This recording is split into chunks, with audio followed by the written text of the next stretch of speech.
of Tyneside Fire and Rescue Service in respect of motion 1. This is a disclosable pecuniary interest, and therefore I will not participate in any discussion or vote and will leave the chamber whilst this item is being discussed.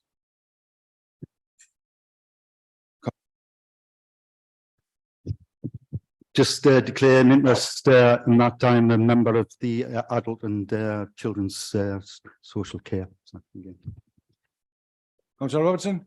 I don't know if it's a declaration of interest or not. I got a solicitor's letter about 3 o'clock this afternoon, and I don't know if I'm allowed to speak at this meeting. I need a bit of advice because it's sort of saying I cannot speak to officers or members and I'll go to jail and what have you.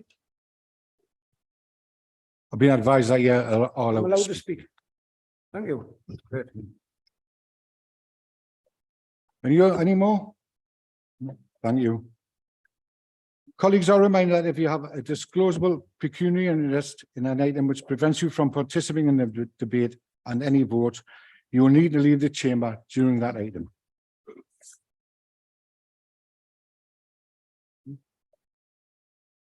Item 2. The next item of business is the minutes of the extraordinary meeting of council held on the 21st of October 2022. Are they accepted as a correct record?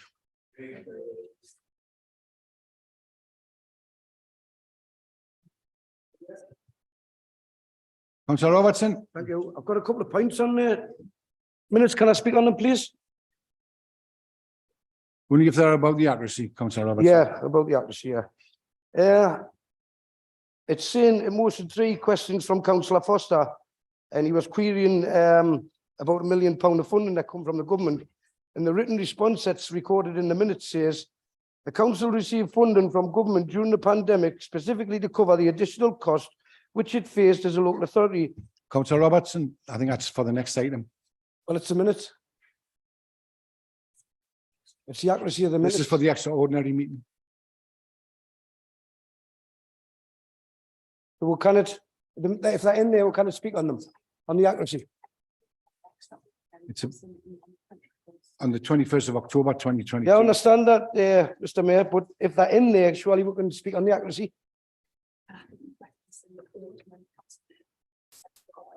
The extraordinary meeting was about the freedom Yeah, of the but borough. are you not talking about the ordinary? I understand the freedom of the borough. I'm not going to talk about that was an extraordinary meeting, but these minutes are quoting about government money. We're not on item 3 yet. Sorry? Councillor Robert. We're not on item 3 yet, Okay. Councillor Robertson. So we're talking about the freedom of the borough minutes. Am I right? Right. Thank you.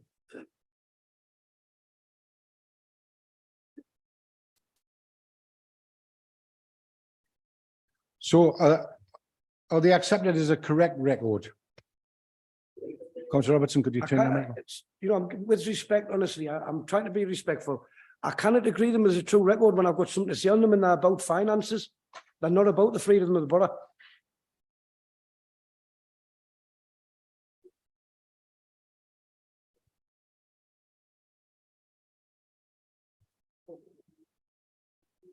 We've just accepted the extraordinary meeting. We're moving on to item 3, and then you can I come back? discuss them. Yeah. Thank you very much. Could you turn your microphone off, Councillor Robertson? Councillor Robertson, could you turn your mic?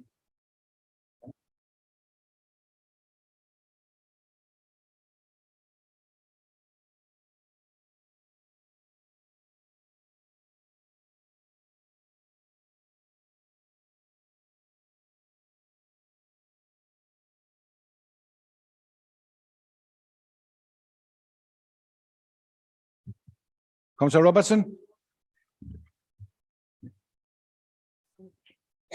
As long as it's about the accuracy, Councillor Robertson. Right. Thanks for that, and sorry about the confusion.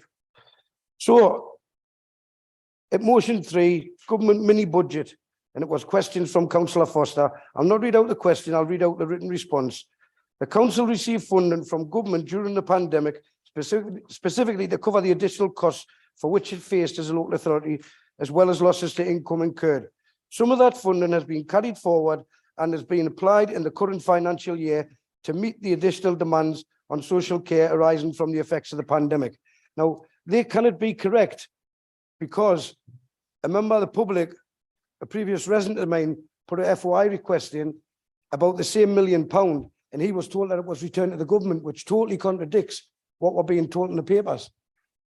It says that 1.154 was returned to the government, which, as I say, totally contradicts that. I cannot agree them as a true record. They either returned to the government or they were put into other services.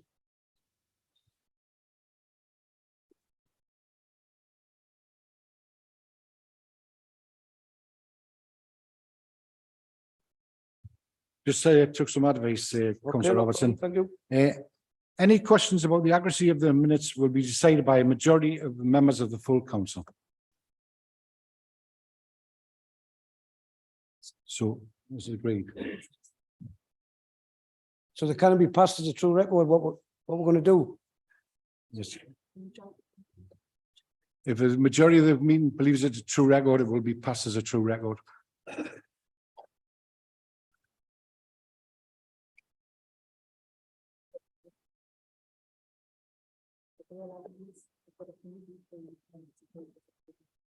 Do you understand that, Councillor Robertson? I cannot believe what I'm hearing, to be honest with you. Well, You know, I mean, Councillor Francis has asked the question, he's got a written answer. A member of the public asked him, done an FOI request and got told a totally different thing. It's either still in the pot and it's went to other services or it's went back to government. Somebody's lying. don't think anybody will be lying, Councillor Robertson. It'll just be misunderstood. It's £1 million misunderstanding. Yes. All the minutes are as an accurate record of the meeting. If we need to re-answer them, we provided, we can give you the- but- I'm prepared to just leave it with the other millions that's missing. We'll just move on. What do I do with this one? Because it's Councillor Robertson Sorry. isn't happy. It's accepted by the rest of the meeting. Councillor Bell, maybe, I'll bring Councillor Bell in. and Chair, see can I maybe just say that some clarity this on it. is actually about the accuracy of the minutes. The question asked by Councillor Francis was, as it was stated, I don't even know whether it was Councillor Francis that asked the question, but the question as asked was answered. That is accurate. That question was answered. And that is all we're here to debate at the moment. The accuracy of that question and that answer were accurate. Thank you, Councillor Bell. Mr. Mayor, one more comment, please. I'm not the mayor. Well, step in, Mayor, whatever you would be called, sorry. So just final comment.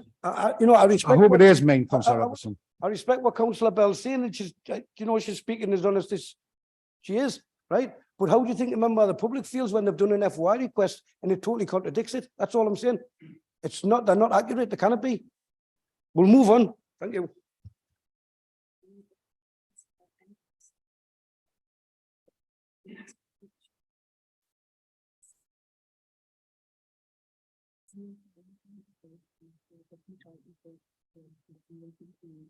The minutes of the meeting have been accepted as correct. Been accepted, Councillor Robertson, they've been accepted by the majority.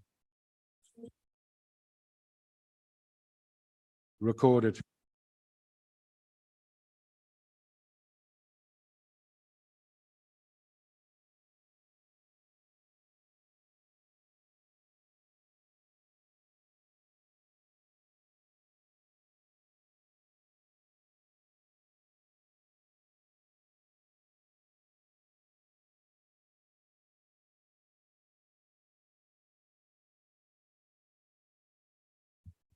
The next item of business is mayor's announcements and communications.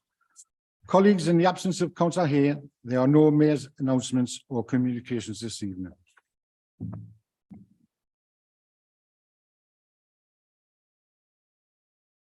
The next item of business is to consider a report of the chair of the South Tyneside Armed Forces Forum on supporting the Armed Forces Community Covenant in South Tyneside. I will ask Councillor Malcolm, the chair of the Armed Forces Forum, to move this report.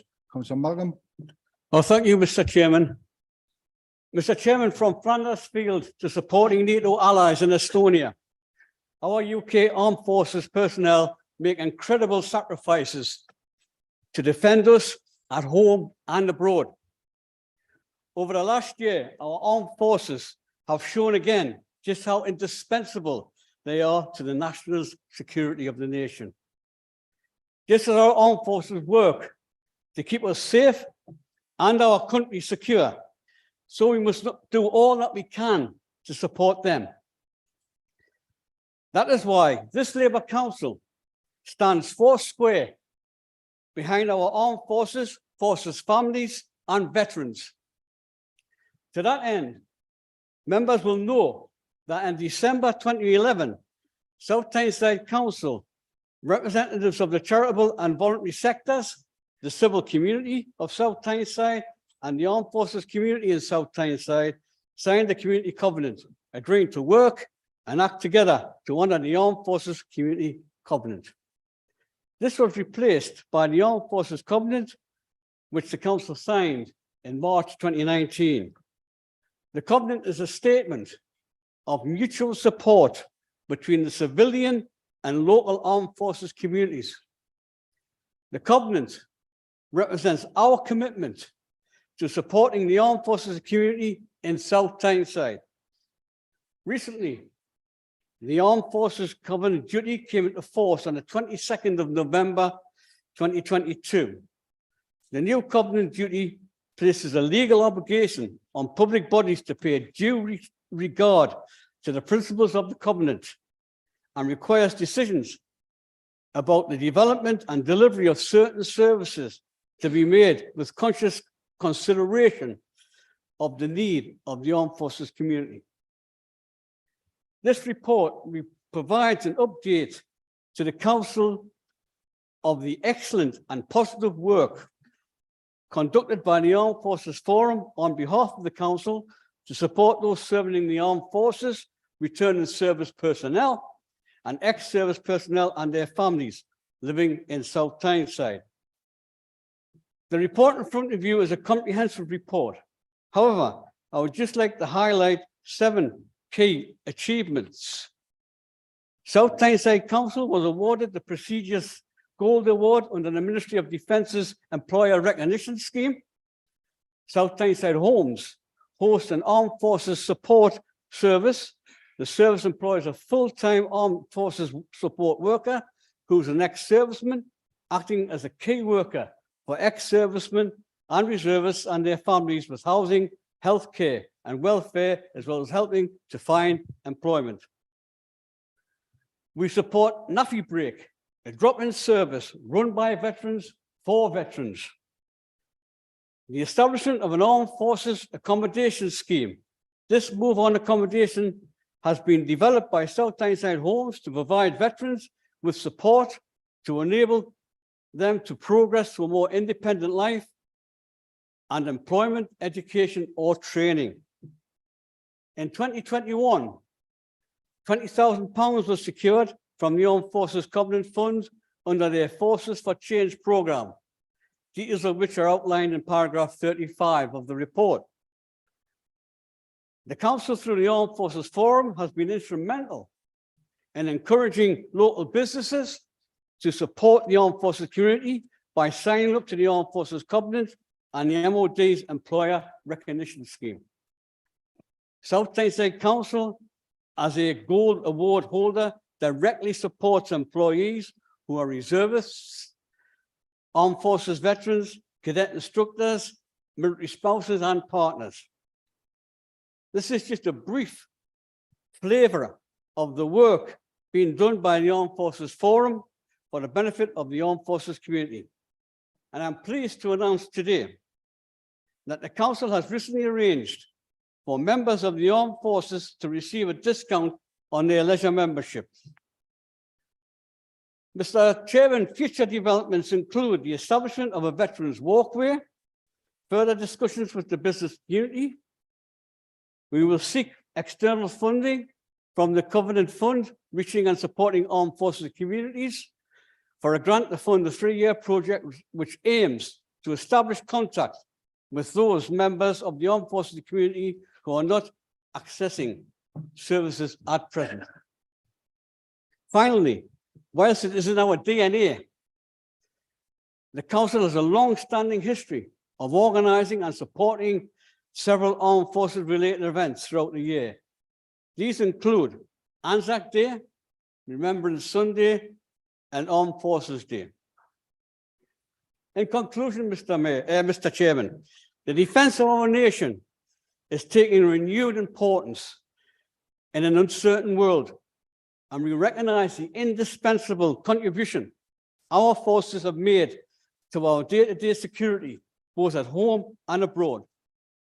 This Labour Council will continue to ensure that the promises made in the Armed Forces Covenant, the contract between our society and service communities, continues to be made real for all those who serve and have served. I move the report, Mr. Chairman. Thank you.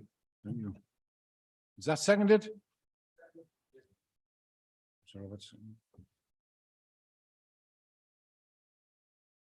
Are there any questions?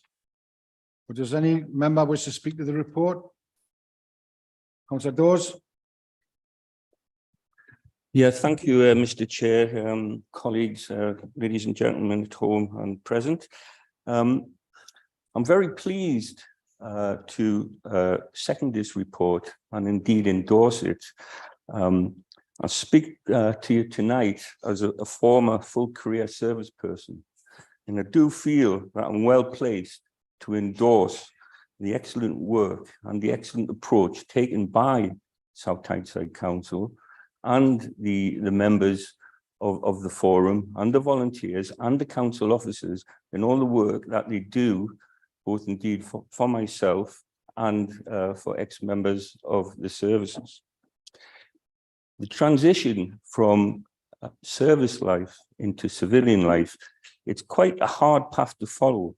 And I, for one, know that because I have followed that and I've done that. I've been there and done that. So I would just like to say that the work and the ethos, again, of everybody involved in this initiative and this forum is indeed, in my view, very commendable.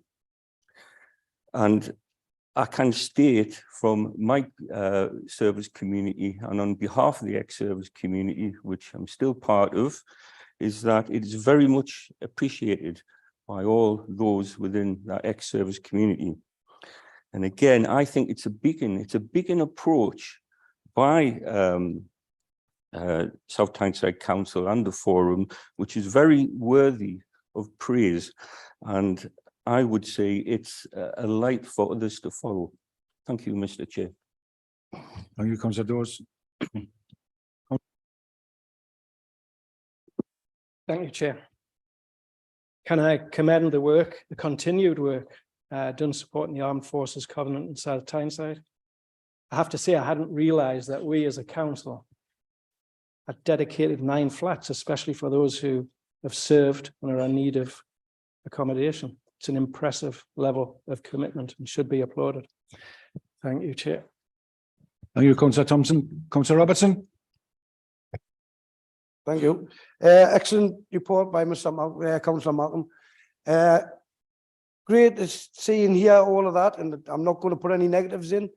The only thing I would say is, I don't know what coverage it is for drugs and alcohol with the ex-forces, because there seems to be a gap with the younger ones. I think I've spoken to you about it as well.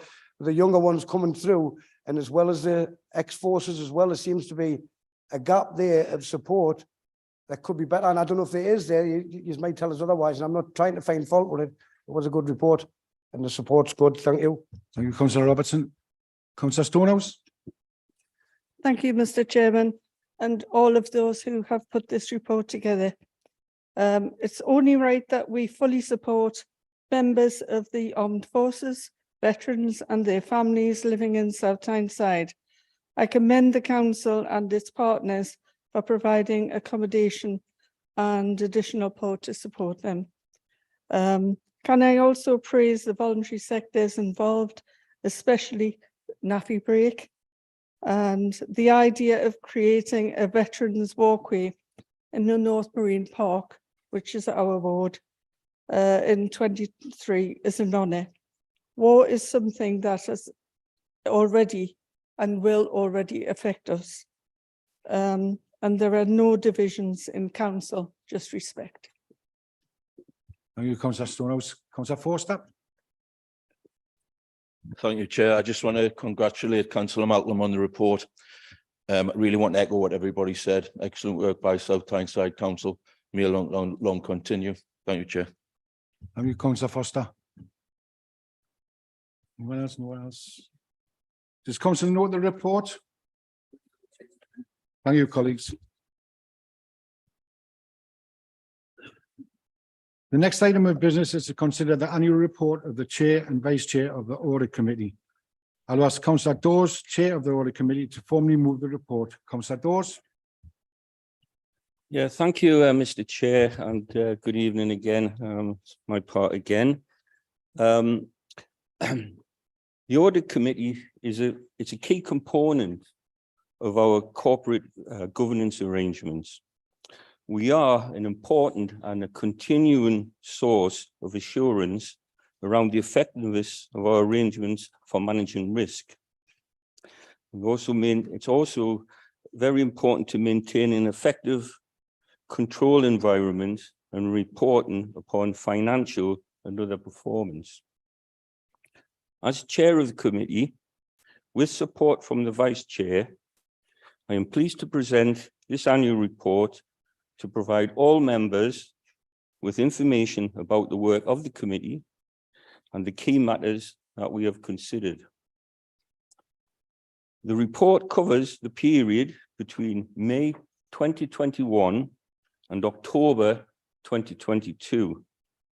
This allows me to report to you around activity considered at meetings in the 2021-22 municipal year, i.e. May 2021 to May 2022, would also work in respect of the 2021-22 financial year, i.e. the year ending 31st of March 22, which was considered between May 2022 and October 2022.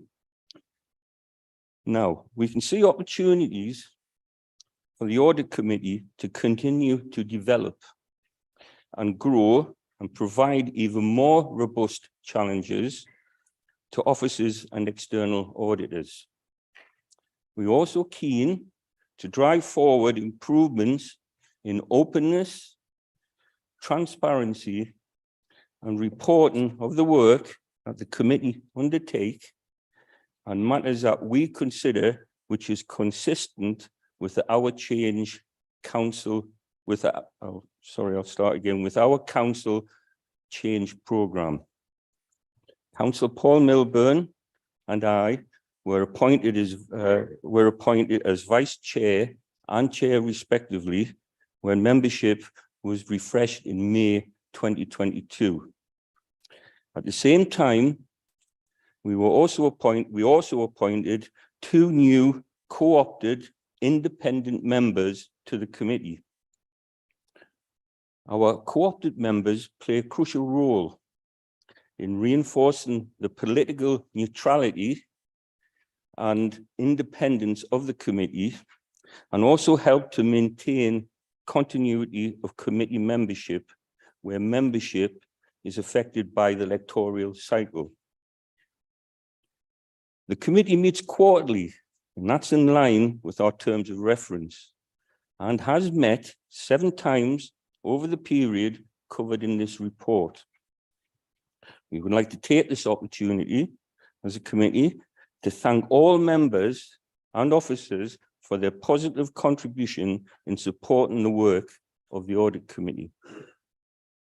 Paragraphs 14 to 18 cover training and development and reflects its growing importance across the council and the recent launch of a cross-cutting member development programme. We are committed to ongoing training and development within the Audit Committee to ensure that we have the necessary skills, the experience, and more importantly, the knowledge across our membership, and have agreed a training programme with officers to support this. Now, our co-opted members bring additional knowledge and expertise to the committee, and both are qualified accountants. Between them, they bring a plethora of skills, knowledge, and experience in accounting, internal audit, and working with audit committees operating across a cross range of public sector organisations. We are committed to raising awareness of our work and that of internal audit across all members. Training offer is now available to all members, and the first session was delivered in early November. And I would encourage members, if you haven't already done so, I would encourage you to come forward and attend any future session. Now, paragraphs 19 to 31 sets out some of the activities and the areas that we have considered in the committee. And it's in respect of the core responsibilities of the audit committee, and these includes risk management, internal audit, financial statements, and etc. Again, just to elaborate a little bit more on the key activities, some of these key activities I'll go through. We have received, reviewed, and challenged the strategic risk register. We have considered the internal audit annual report and opinion, which I will say has provided substantial assurance. This means that on the whole, there is a sound system of control in place across the framework of governance, risk management, and control operated by the council, although it's recognised that there are some areas where controls are not consistently applied, or indeed fully effective, or indeed do not deliver value for money. It is noted that there are no significant areas of concern arising directly from internal audit scrutiny or activity, I will say. Councillor Dawes, have you got much more to go? Because you. Okay, I'll just go straight down. So, taking all these things into consideration, I would recommend the council or the council members to note the contents of the report. Thank you. Thank you, Councillor Dawes. Is that seconded? Thank you, Councillor Milburn. Are there any questions, or does any member wish to speak to the report? Councillor Robertson. What do I call you? Chair. Chair, thank you. Chair. Hearing all that from Councillor Dawes, obviously he wasn't allowed, and he doesn't go through everything with the audit committee, etc., and what they've covered. But I've got concerns sort of being here tonight and hearing that annual report, because I was at the last audit committee meeting, and where Councillor Dawes is talking about training and this, that, and other. The chair of the audit committee had to ask officers who SIPFA was. Now, they mentioned training that, and you know, they were appointed in May, and for September to come and ask who SIPFA is unbelievable, totally unbelievable. So, to me, the effect of the audit committee and what it does and what it really scrutinises, because the SIPFA report should have been the main body of that meeting in September, and the contents of it and the recommendations. So, down the lines of, in the report there, we are an important source of assurance around the effectiveness of our arrangements of managing risk, maintaining effective control, environment, reporting on financial and other performance. You cannot possibly do any of that without knowing the SIPFA guidelines and rules. So that's a great concern. So, separate to that, I'm a member of the General Purposes Committee, and for anyone in the room, the public gallery, etc., and I'll be corrected if I'm wrong, the accounts are finalised, they go internal audit, audit committee, what have you, the last place that they go before they get filed away is the General Purposes Committee. Now, we got an email 15th of November, the members of the General Purposes Committee, that the meeting's cancelled in November and it'll take place early 2023.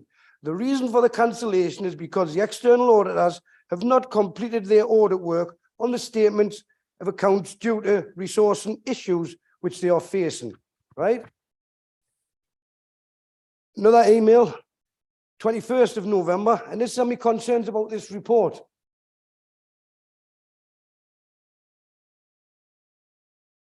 This is my concerns about the report. I cannot sit here and agree to a report as a member of the council and certainly a member of the General Purposes Committee when I've got concerns. So 21st of November, the draft accounts 2021-22 were tabled at the audit committee meeting on the 27th of September to support member training on the statement of account. So the General Purposes meeting is cancelled. The General Purposes meeting is cancelled because the statement of accounts due to resources and issues that their external auditors are facing. So you then go back to the audit committee meeting that I was at, and it says a member of the public was also present. I was there in my personal capacity. And in the minutes, just remember the General Purposes Committee has been cancelled. We're not allowed to see these accounts before they get filed or why they're getting held. The minutes of the meeting, the audit committee says, it was noted there had been a delay in signing off the 2021 accounts due to a national technical accounting issue. It was stressed that this did not affect the auditor's opinion and that they assure a true and fair view of this issue. It affected local authorities nationally. And I know what that effect is and I understand that. But what it says is, in the minutes, agreed that A, the committee recognises a delay in resolution of the signing of the 2021 accounts, and B, that the committee approves the signing of the letter of representation. Reason for decision: to ensure that the 2021 accounts could be certified and closed. How can they be certified and closed when we in the General Purposes Committee are not being allowed to see them next year? Again, contradiction. These are the council's accounts. Thank you. Thank you, Councillor Robertson. Councillor Francis. Thank you, Chair. Yeah, I'm going to come at this from a slightly different angle and welcome some of the things that we've heard in the report. I think it's really positive that we've got cross-party chairing, you know, in terms of an opposition member in the vice chair position. I think that's really positive, and seeing that there's independent co-opted members on the committee too, and I would like to thank them because obviously it's, you know, probably a thankless task for them. So I would thank them for their commitment and dedication. I'm just going to flag a couple of things that are mentioned in the report. So I'm looking at section 26, and first of all, I'll mention the final bullet point of section 26, which says, and I'll just quote the first line of this, and it's referring obviously to for those that don't know, the Local Government Association peer review that took place. And it says the peer review identified there is much more to do to transform practices into a modern and open council. And whilst that is not a particularly rosy picture to paint, I'm welcoming the fact that that level of honesty is in the report. And I think you need to admit that there's room for improvement in order to then make those improvements. And so I welcome that honesty, and I welcome the work that has been done thus far. And I know that's been praised in the recent review of the peer review update paper. And we'll come to it in item 7, the aspirations that are in the 20-year vision and strategy. So recommend that, recognize that work that's been done. The other thing I just wanted to draw people's attention to is in 26, again, the third bullet point down. And the only reason I'm highlighting this is because I know we're going to come to it in item 12, if we ever get there tonight, because I know it's a long agenda, which is talking about social care. And again, I'll just quote it directly. The council cannot effectively manage increasing demand for social care for both adults and children within existing resources, and experience difficulties recruiting to vacant posts, creating capacity issues. And I know that is not something that falls on this council's shoulders in terms of responsibility. We're talking about a national picture of an adult social care crisis. And I just wanted to flag that. I would say, if we get to it, I'm sure there'll be more to say on that when we get to item 12. Thank you. Thank you, Councillor Francis. Councillor Bell. Thank you, Chair. It's just regarding Councillor Robertson's questions. And the actual email that he got does state that the draft 21-22 accounts were tabled at the audit committee, and Councillor Milburn and Councillor Dawes were there, and they know that, to support member training. The draft unaudited accounts were published actually on the 29th of July. It wasn't September, it was the 29th of July. But they can't be presented to the General Purposes Committee for approval until the external audit is complete. All the General Purposes Committee does is take the completed report from our external auditors and agrees that. The accounts have been published, albeit unaudited and unqualified, but they are out in the public domain. They are there for people to look at, and obviously have been used by the audit committee for training purposes. So we're not trying to hide anything. There's nothing untoward. The accounts are there. They are already at Ernst & Young, our external auditors, but because of a combination of regulatory and resourcing issues facing all external auditors operating within the local government sector, it's not just this council, it's the entire local government sector. They just have not been qualified, and they will be early in the new year, when they will go back to the audit committee and onto the General Purposes Committee. A meeting will be held as soon as we get that back from our external auditors. And you, Councillor Bell. Can I respond to that, please, Chair? I think we're going to put it. I must be able to respond to it. Well, I must be able to. you don't have the right to reply, Councillor Robertson, sorry. So how can the councillor get up, but I cannot reply? Oh, where? It's not your report. Well, a dig can come, but you cannot reply to it. No. I want to say 2 points, that's all. 2 points. I'm not going to babble on. Councillor Robertson, you had quite a substantial commitment before. We'll let you have you a little bit say now and then. That's all I want to make. 2 points. Go ahead. Thank you. Right, so what Councillor Bell's just said, I've got the Ernst & Young documentation here, and it clearly says, we have discussed the issue with management and have agreed a solution to enable us to sign the accounts and issue our opinion, right? And then you just go back to the 26th of September audit committee meeting, reason for decision to ensure that the 2021 accounts could be certified and closed. Thank you. Thank you. Does the council note the report? Thank you.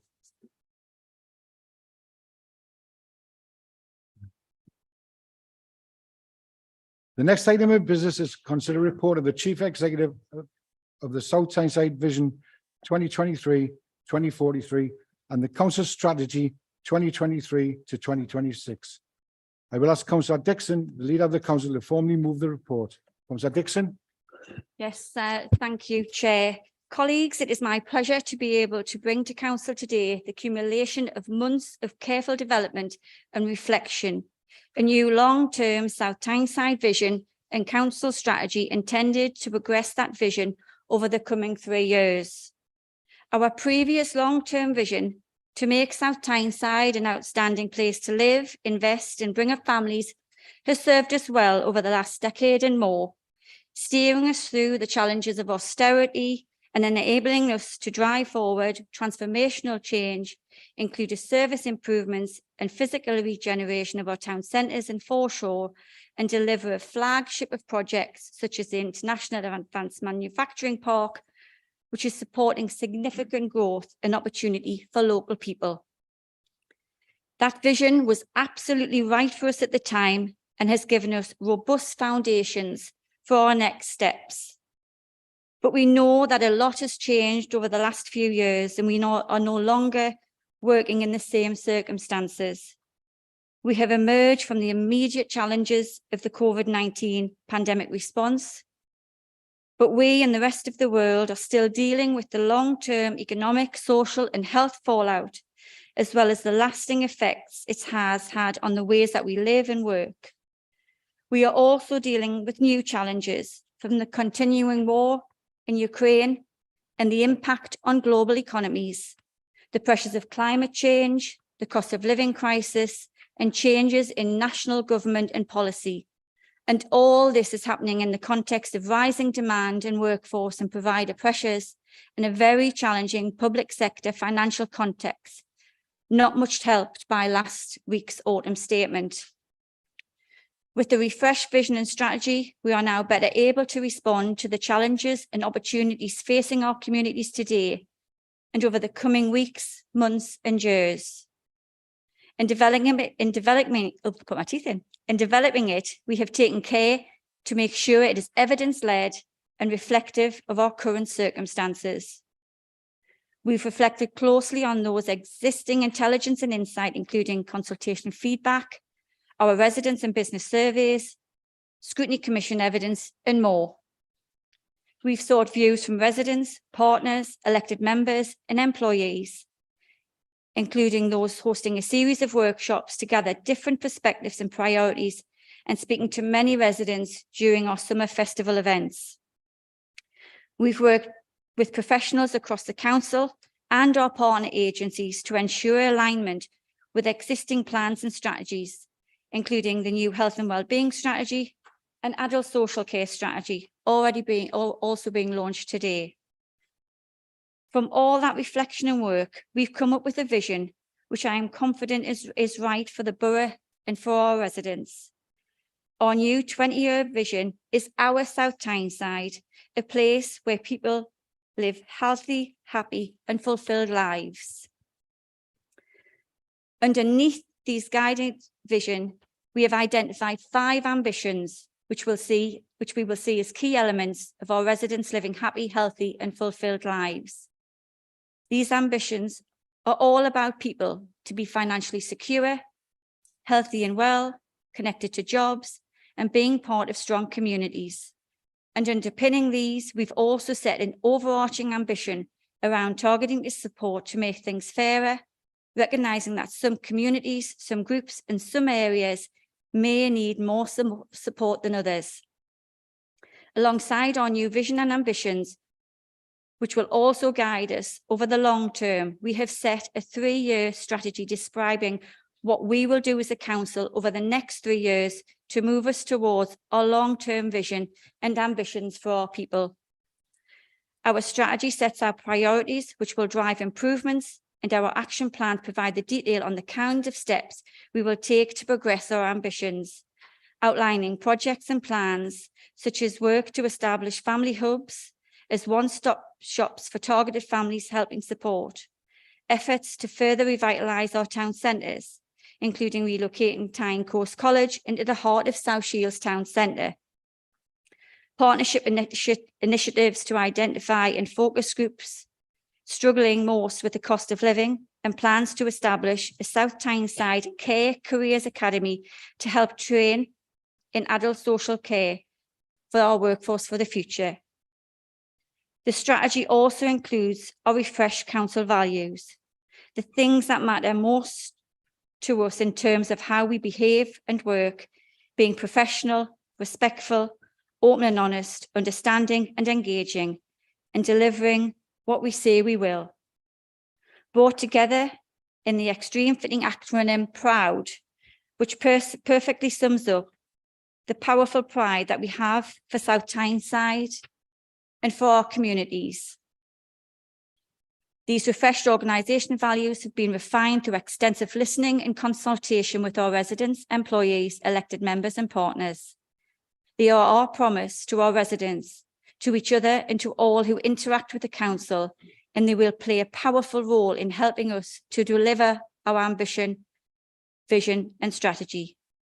Finally, the document also sets out some key ways of working that are particularly important to us and will be pivotal in moving forward to deliver the vision and ambitions.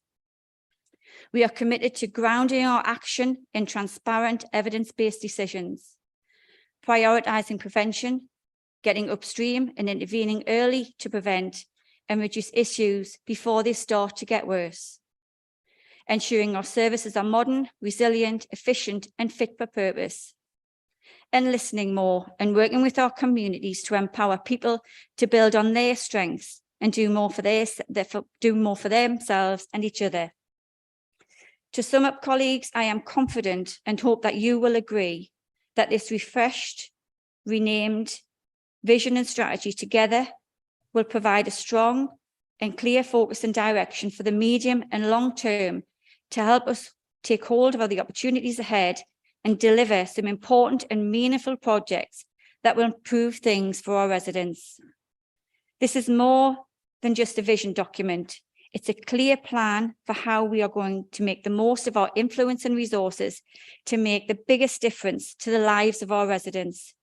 It is grounded in evidence and acknowledges the challenges ahead as we build on the many strengths that we have locally. It is important that we make the most of the moment and momentum, and that we all get behind the vision and this strategy so that we can focus on things that matter most to our residents. There is no doubt that there is a lot of work to do, and it's not always going to be easy. But with this plan, we are well positioned to face the challenges and opportunities for the coming years ahead. Chair, I'd invite colleagues to join me in agreeing the vision and strategy together. We can and we will make South Tyneside residents to ensure that our South Tyneside residents are fully supported to live healthy, happy and fulfilled lives, Chair. Thank you very much, Councillor Dixon. Is that seconded? Are there any questions, or does any member wish to speak to the report? Councillor Robertson. Thank you, Chair. Excellent report by the leader. I think everybody knows in here I've never said a negative word about the leader. She's committed. I really like Tracy Dixon, right? What she's surrounded by, good and bad. But the work that she puts in this report, brilliant, beautiful. But there's still things to sort out. But I don't envy the weight that Tracy's got on her shoulders, right? When we're saying about the environment, the people and what have you, my big concern about that, and obviously it wasn't mentioned, is the fact that we're on the verge of transferring 440 of our best houses. Now, on the back of what the leader's just done, am I allowed to move a motion without notice, Chair? It's not, your speech doesn't appear to relate to any matter of business Well, it doesn't under co- consideration. No, it doesn't, Councillor Robertson. Well, It we're doesn't. about the whole of South Tyneside. It doesn't relate to this matter. Councillor Robertson. So the homes It don't doesn't. matter. The whole matter, but it doesn't relate to this issue. Well, So, I'm asking, can I get a bit of advice of the month officer? How do I do a motion without notice, please? Under section you have 11, to put a motion for it. section 11, This isn't a motion. I'm asking, how do I do one without notice? Month officer, You can't do a motion without, no. what's it in the And this, constitution? this is a report. You can move an amendment to this report. If I can move an amendment to the report, then if you don't mind, but there shouldn't be a motion without notice in the constitution if we're not allowed to do it. So the amendment to the report, Mr. Mayor, I wonder if I could seek some clarification. Excuse me, Could I Councillor seek some Clare. clarification, bearing in mind that the You can't, Councillor Clare, you cannot interact, sorry. Unless it's a point of order. point of order, Mr. Thank you, Mayor. Councillor Clare. I would just like to seek some clarification in relation to the progress of the debate, because the report has only recently been moved and seconded. And the Councillor person Clare, that's that's raised not it- a point of order. Well, what is it then? It must be a point of information. Could I have a, Councillor Robertson's Chair, could I finished. make a point of information? Not until Councillor Robertson's finished. thank you. So I'd like to make a move to it, please. As I say, I do believe everything that the leader's just said about, whether it's about the coastline, about the shopping centres, our homes has got to be a big part of it. So if I can make a move to it, please. Well, what's your amendment? Right, well, I would like this idea of the 448 houses transferred, the amendment being that we'll bring them back in-house to South Tyneside Homes stroke owned by the council, rather than lose them to an external provider. That would help our residents. It's not an appropriate amendment No. for this report, Councillor Robertson. Not in the way you're going. Okay, thank you. Thank you, Councillor Robertson. Councillor Clay, would you like to come back in on that one? Chair, again, it was a point of information. You know, the report's being seconded by the councillor, which intends to make an amendment to it. So it's got to be one way or the other. Thank you, councillor Clay.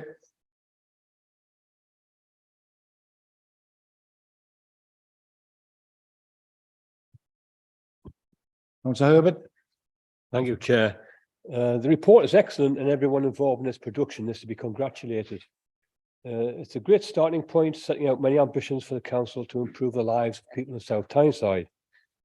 I'd like to make a constructive comment on a section of the report stating progress and delivery of this strategy will be monitored through the performance management programme. This includes the indicators, targets, benchmarking, delivery against project milestones. To identify targets and milestones, a gap analysis shall be carried out for each ambition, analysing where we are now and what needs to be done to achieve the future targets. For example, ambition 4 on stronger communities highlights the need for support to support green and sustainable choices and behaviours and the connection to the natural environment. Boosting the use of electric vehicles is identified as part of this ambition. The recent Sustainable South Tyneside report stated that there were 46 public electric vehicle charge points in South Tyneside. Now, government targets set for South Tyneside are to have 560 installed by 2030. To reach this would require 64 new charge points each year, and in the year 21 to 22, 18 were installed. So there's a need to accelerate the charge point provision. Not only does there need to be more charge points, their reliability needs to be improved as well. At any one time, it appears to be about 40% of them aren't working. So this should be another metric that is monitored against the target of reliability. The report urges the council to continue to take a leading role in embracing green and sustainable technology, including by delivering renewable energy schemes across the borough. Part of this will be the need for more heat pumps to heat the buildings. There are around 225 heat pumps in South Tyneside at present, and to reach the government targets for greenhouse gas emissions, 1,464 new installations will be required each year. So it begs the question, why are we still building houses with gas boilers? The Committee for Climate Change has a recommendation for renewable energy generation for South Tyneside of 79.3 gigawatt hours, and that's against the present capacity of 22.4 gigawatt hours, which is only a quarter of that target. So how are we to achieve this? Achieving these goals would help another report ambition to raise the profile of the borough as a hotbed of green jobs and innovation to attract investment and create further jobs. Could I ask that a report be brought to a future council meeting to show how this strategy is going to be progressed against and show how these milestones will be monitored and produced? Thank you. Thank you, councillor Herbert. Councillor Dixon, would you like to reply to that? Yes, thank you, councillor Herbert. Just to give members some reassurance with regard to performance.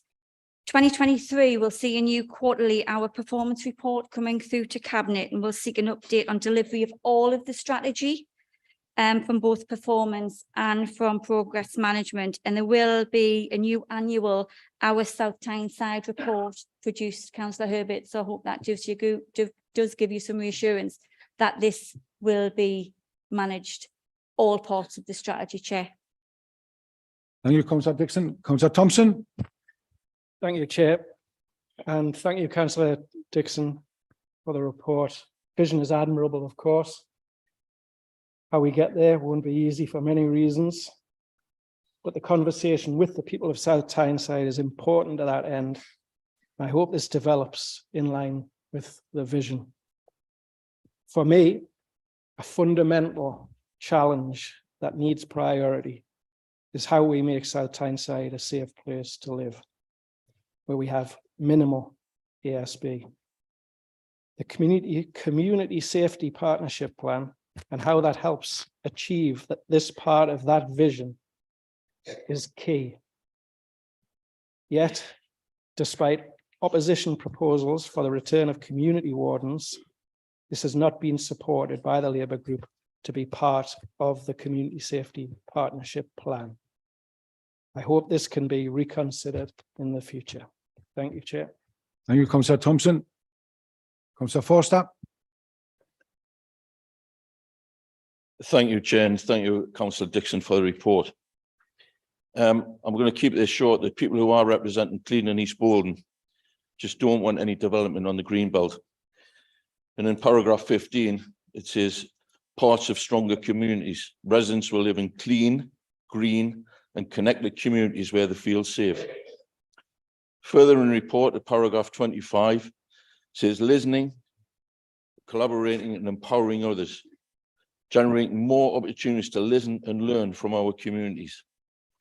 The next paragraph down, making fair, transparent and evidence-based decisions, continuously strengthening our evidence base. All I ask, Chair, is that those points in this report are taken into consideration as the local plan develops, and especially when it's talking about developing in the ward I represent in Clean and East Bolton. Thank you, Chair. Thank you. Councillor Forster. Councillor Francis. Thank you, Chair.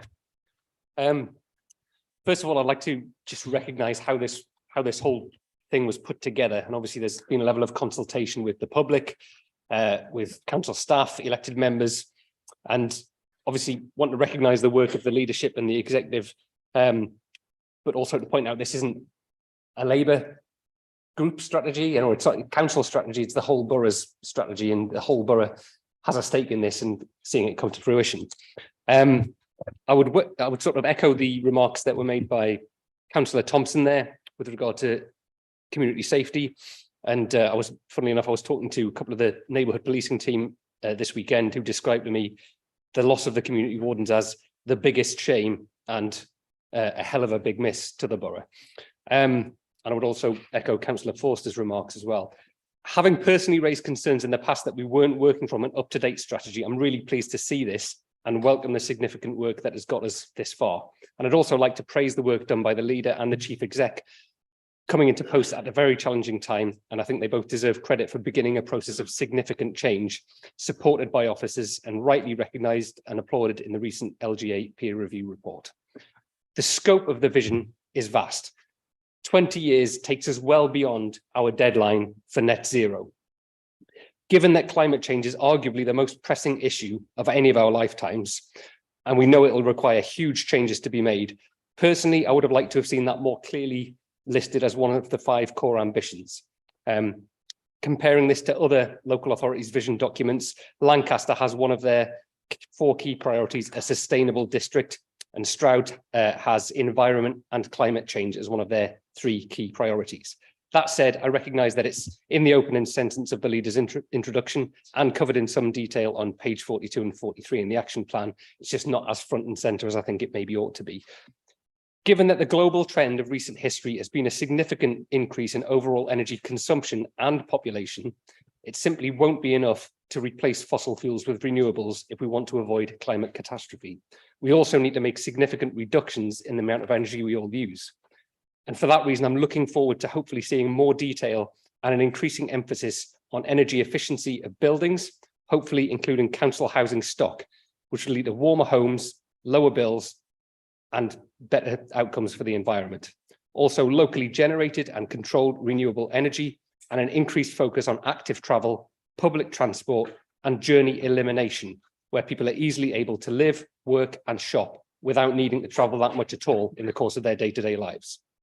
In terms of preparing for 20 years' time, 2042, page 14 gives us a snapshot of the borough, and the demography listed is today's demographics, and that's likely to be very, very different by 2024. So my first question would be, what are we doing to make projections and try and be ready for a potentially very different picture in 10, 15, 20 years' time? In terms of the 20-year vision, I think it's also worth considering the modern workplace today. And so if you compare today's workplace with just that of 5 years ago, it's vastly different for a large number of people. And so I'm looking forward to seeing further detail on how we as a borough ensure that we're ready for potential advancements through AI, increased automation, and so on going forward. And I'd have you consider that a child born in South Tyneside this year could be entering the world of work before the end of this strategy. and may well be entering a job that doesn't exist yet and that none of us can yet imagine. The scope of the vision is therefore vast, and it will be fascinating to watch as the shorter 3-year action plans unfold. Finally, in terms of the values, these seem very appropriate to me, and I'm looking forward again to seeing more detail on how these are embedded at all levels, especially in terms of clarity on the behaviours and actions that sit underneath and support the values and aspirations. And just to go over those again for people, we're talking about listening, collaborating and empowering others, making fair, transparent and evidence-based decisions, prioritising prevention and a modern fit-for-purpose council. The document is a clear statement of intent and an ambitious one at that, and that should be applauded. Moving on, of course, the devil will be in the details, and I look forward to seeing this take shape and for the vision to become a reality for South Tyneside. Thank you, Councillor Francis.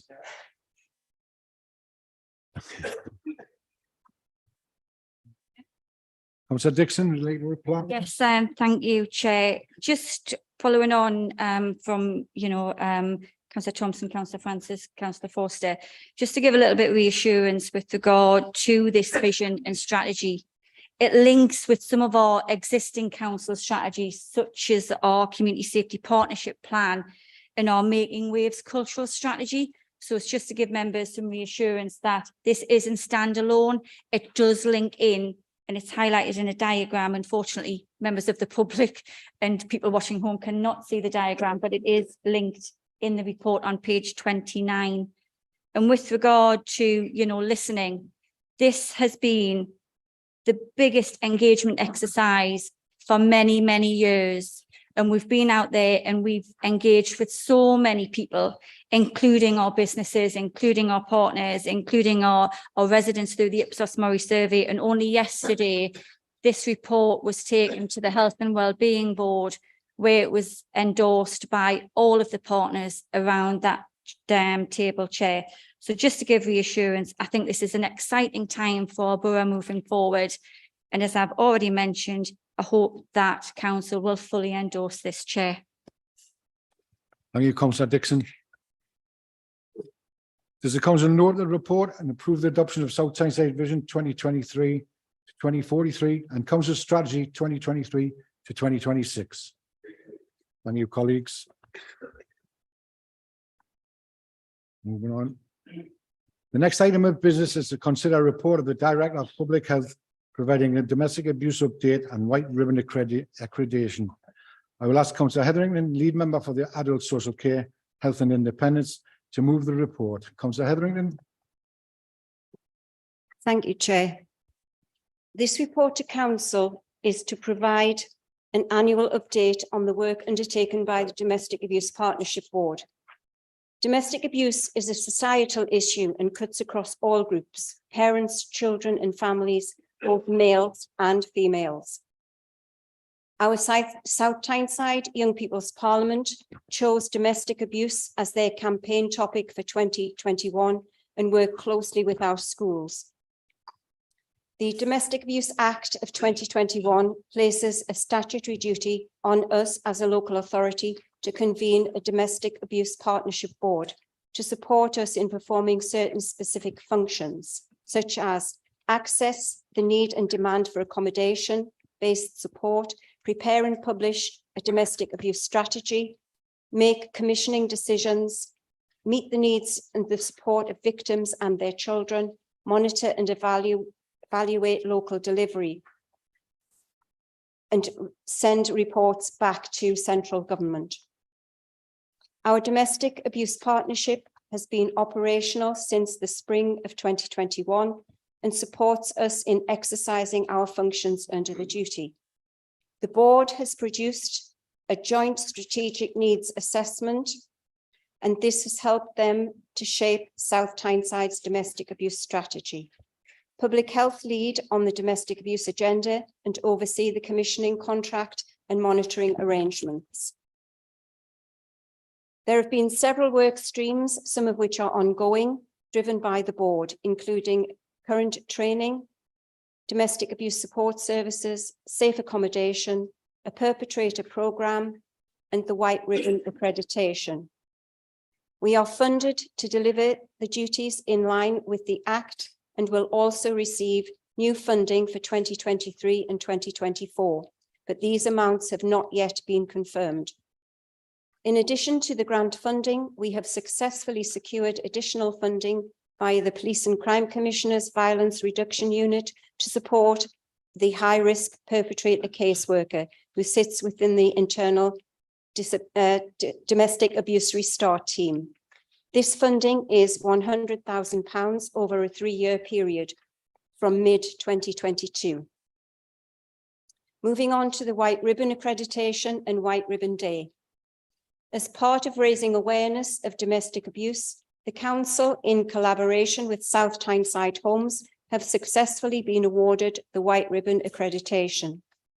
This will be celebrated on White Ribbon Day at the event, which is held tomorrow, Friday, the 25th of November. The day falls in the same week as the start of the FIFA Men's World Cup and will focus on the good that can come from unifying and supporting one common cause under the hashtag The Goal. This drop-in event will include the unveiling of our plaque to mark the accreditation and the opportunity for staff and partners to sign up to becoming White Ribbon ambassadors for males or a champion. Our partners will be actively involved in and promoting White Ribbon Day using social media messages and specific tailored campaigns. The 16 days of activism against gender-based violence starts on White Ribbon Day and ends on the 10th of December. This campaign will be coordinated by our Domestic Abuse Restart team, and the global theme is Unite.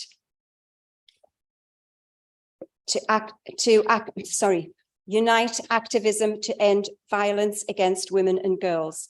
And this is very much linked to the White Ribbon theme of hashtag The Goal. Our White Ribbon Accreditation and White Ribbon Day are supported by our communications team, and they will also support our White Ribbon Action Plan. Acknowledgement to the board and many partners, both internal and external, that have worked together to ensure that we progress with the domestic abuse agenda and provide the necessary support to those in need. The accompanying report provides full information on the work undertaken by a Domestic Abuse Partnership Board and its partners over the last year and our progress plans for White Ribbon campaigns and accreditation. The White Ribbon is focused on ending male violence against women and is one of the many aspects of awareness raising for domestic abuse. We acknowledge that victims are predominantly female, but however, we will continue to work with all of our partners to carry out the aims of the strategy to ensure that all of those who are affected by domestic abuse, males or females, have access to the relevant and tailored support appropriate to their needs. And we will also ask male members to sign up as ambassadors and female members to sign up as champions via the White Ribbon organisation. And I commend this report to Council and hope that you are able to agree it. Thank you. Thank you, Councillor Heatherton. Is that seconded? I'll second. Are there any questions, or does any member wish to speak to the report? Councillor Robertson.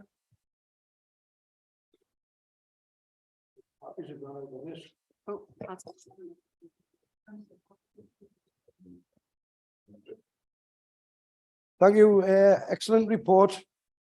The one negative I've got is the council sort of promoting this badge or what have you. It just seems a bit hypocrisy when 2 years ago there was a 10-page bullion statement submitted by senior officers and it still hasn't been investigated and they've still got to work in these four walls. So Councillor Robertson. Well, it's hypocrisy, is it not? It's not appropriate for this item. The truth. It's not appropriate for this item. Thank you, Chair. Thank you.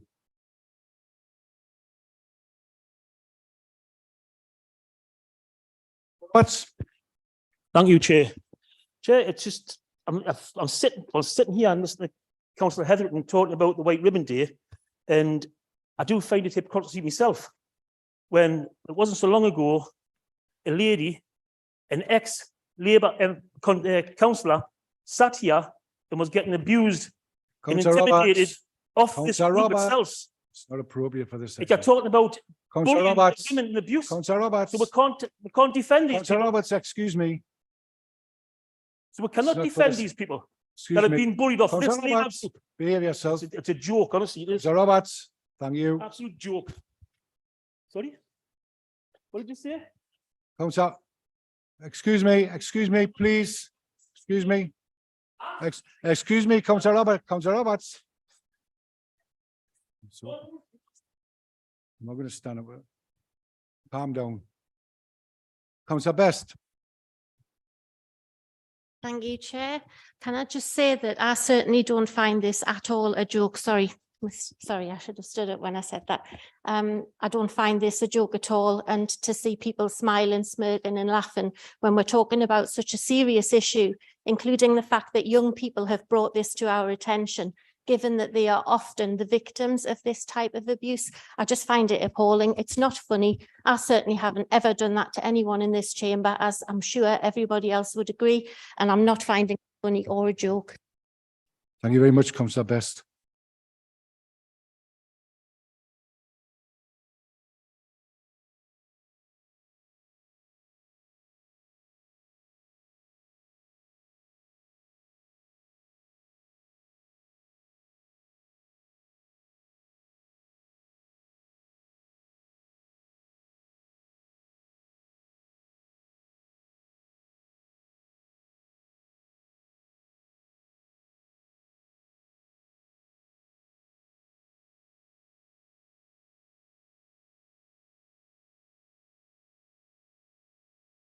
About members to sign up as either ambassadors or champions via the White Ribbon organisation.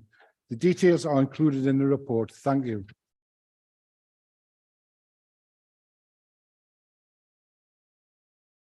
The next item of business is to consider a report of the Director of Public Health on the joint South Tyneside Health and Wellbeing Strategy.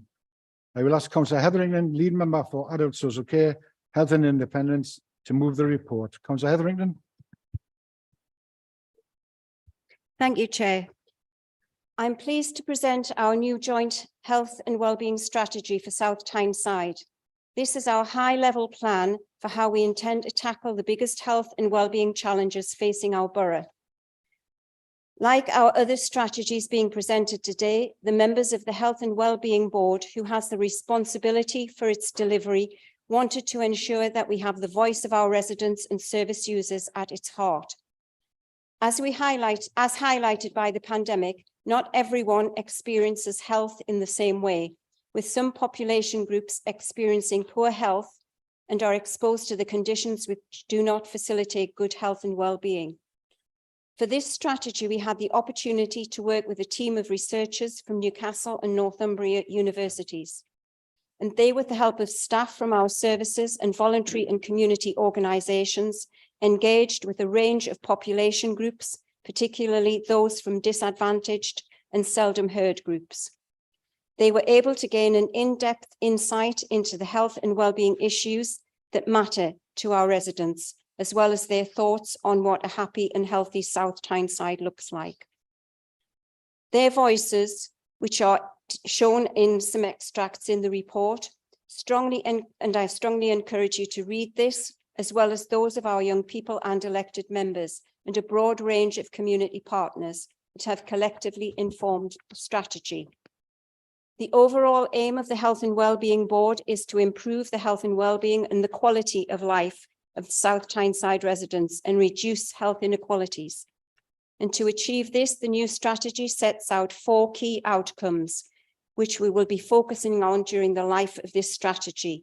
And these are: giving every child and young person the best start, financial security to lead happy, healthy, fulfilling lives, good mental health and well-being and social connectivity across their lives, and a safe and healthy place to live, work, and learn. The research and engagement with staff and partners also highlighted the need for policies and services to be produced by working with our communities to ensure they are fit for purpose and are delivered in a fair way, and these issues will be considered across the main outcomes.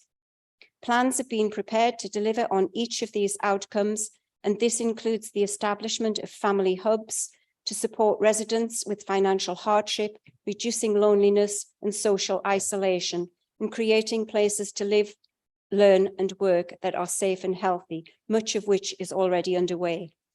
There are many synergies with both the council and adult care strategies, and as such, we will be working closely to ensure that we make the most of our collective resources to deliver for the people of South Tyneside. And the council tonight is asked to endorse the strategy already approved by the South Tyneside Health and Wellbeing Board. Thank you, Chair. Thank you, Councillor Hetherington. Is that seconded? Thank you, Councillor Robertson. Are there any questions, or does any member wish to speak to the report?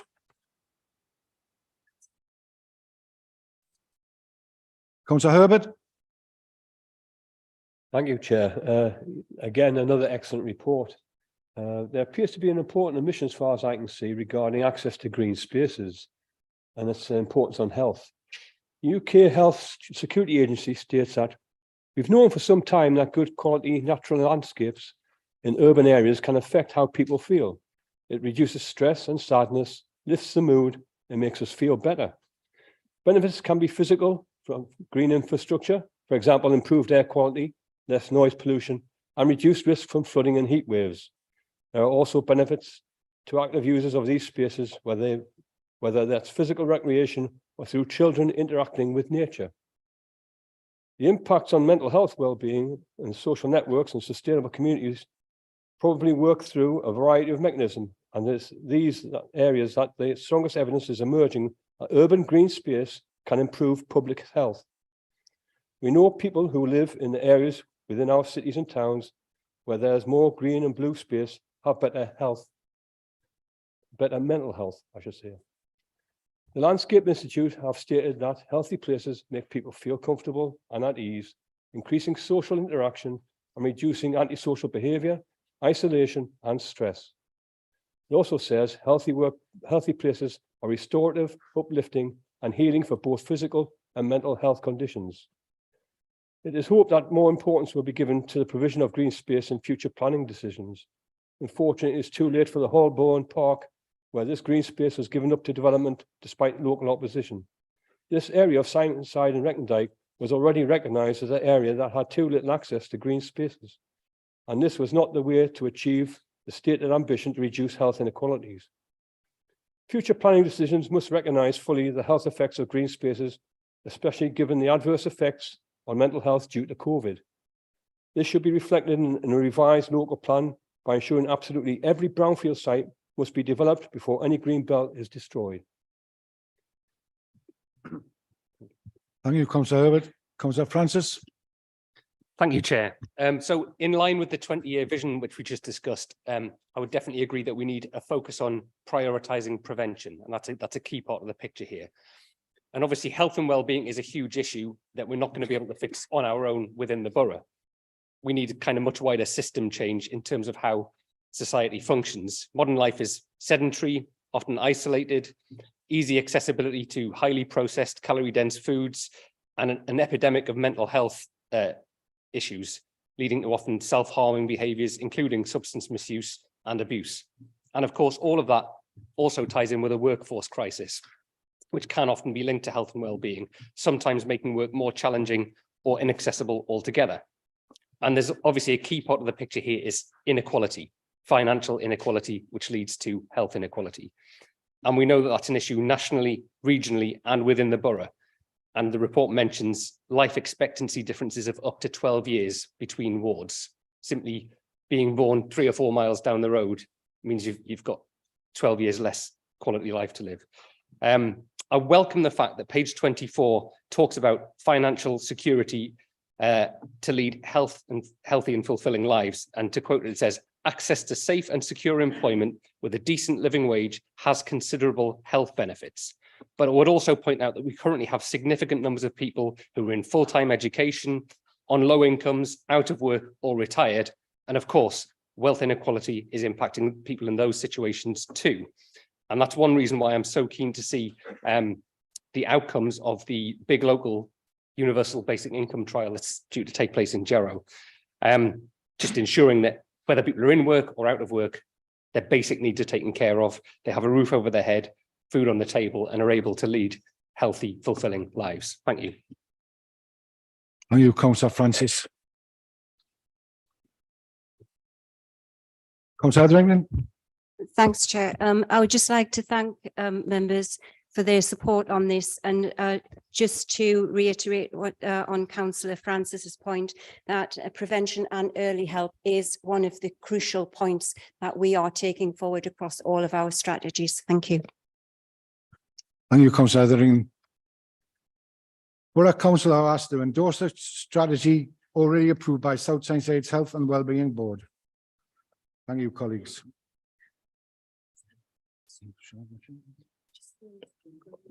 Is that agreed? Thank you, colleagues. Could I just, before I move on to the next one, could I just please, could we show some respect for one another within the chamber, please? Thank you. Colleagues, for this item, I consider it appropriate for me not to chair the meeting under Council Procedure Rule 4.2.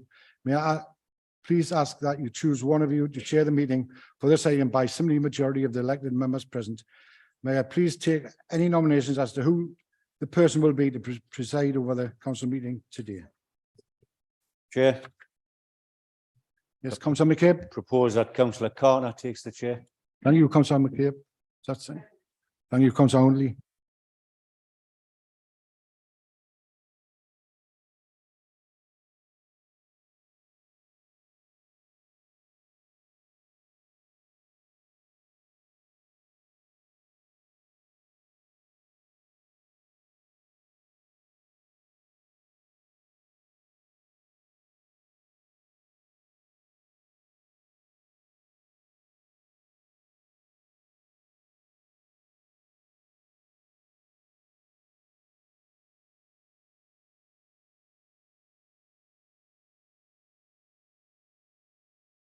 Oh, dear me. Thank you, colleagues. The next item of business is to consider a report of the Director of Governance and Corporate Affairs to request a dispensation in respect of anticipated non-attendance at meetings and the appointment of a Deputy Mayor. I ask Councillor Dixon, Leader of the Council, to move the report. Councillor Dixon. Thank you, Chair. Colleagues. Oh, microphones are on. Apologies. Colleagues, you will note from the report that Council are being asked to consider an application from Councillor Joe Amor for dispensation under what is commonly known as the 6-month rule. The dispensation will excuse the non-attendance of Councillor Amor from council meetings and committees whilst he continues on his journey back to full strength and full recovery from illness, without the risk and worry that he may automatically cease to be an elected member of the council through failure to attend a council meeting for a consecutive 6-month period. Chair, I move the report and would urge colleagues to agree that the council approve a grant of dispensation pursuant to section 85 in brackets 1 of the Local Government Act 1972 for Councillor Joe Amor due to ill health. May I take this opportunity to wish Councillor Amor well and pass on our very best wishes. Finally, and due to the fact that Councillor Amor is our ceremonial Deputy Mayor, I also move that nominations for an alternative Deputy Mayor be invited to ensure appropriate deputising capacity for our civic responsibilities. Thank you, Chair. Thank you. Is that seconded? Thank you. Are there any questions, or does any member wish to speak to the report? Councillor Forster. Thank you, Chair. I act as Councillor Amor's Vice Chair on the CAF, and I can't say I'm newly elected, but he's always been very supportive. I find Councillor Amor a gentleman, a man of honesty and integrity. In the short time I've known him, he has obviously been a dedicated, conscientious councillor for many years. And with regard to item 20, I will certainly support recommendation 20, quite simply because I think Councillor Amor deserves it from South Tyneside Council. Thank you, Chair. Thank you, Councillor Forster. I think we'd all agree with that.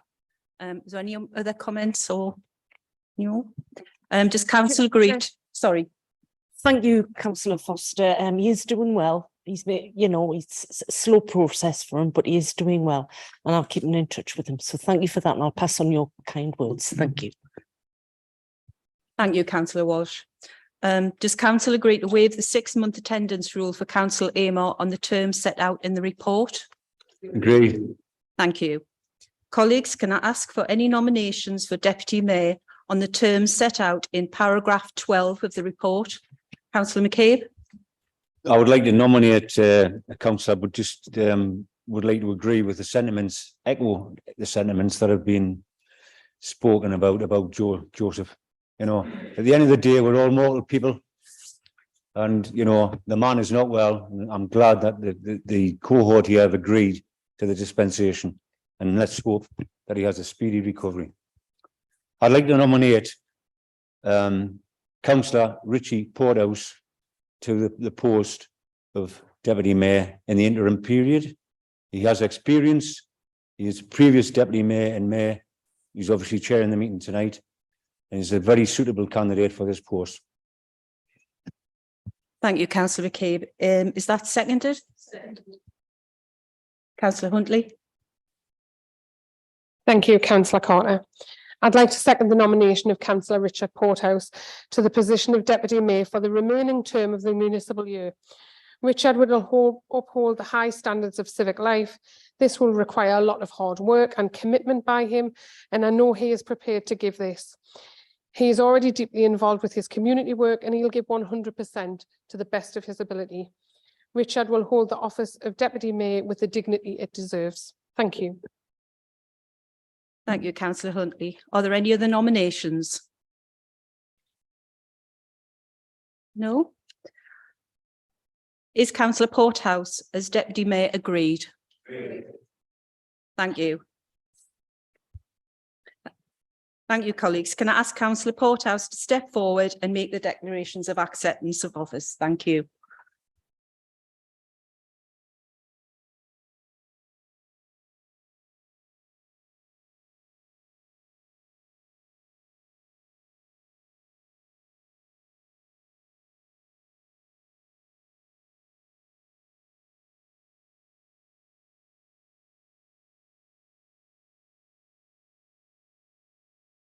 Thank you.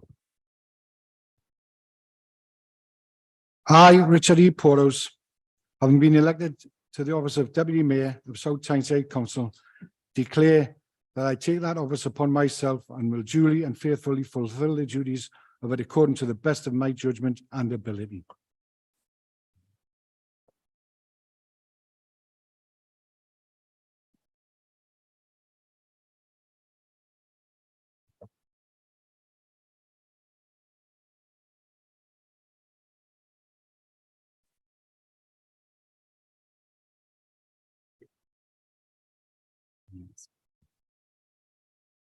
Thank you, colleagues. It's my pleasure to announce that Councillor Margaret Peacock will act as the Deputy Mayoress. I'm honoured and privileged to accept the office of Deputy Mayor of South Tyneside for the remainder of the municipal year. Thank you, colleagues, for giving me the opportunity to serve our wonderful borough, the residents and the fantastic communities and volunteers that do so much to maintain our standards. I look forward to supporting the Mayor and Mayoress and will do my very best for the borough. Thank you.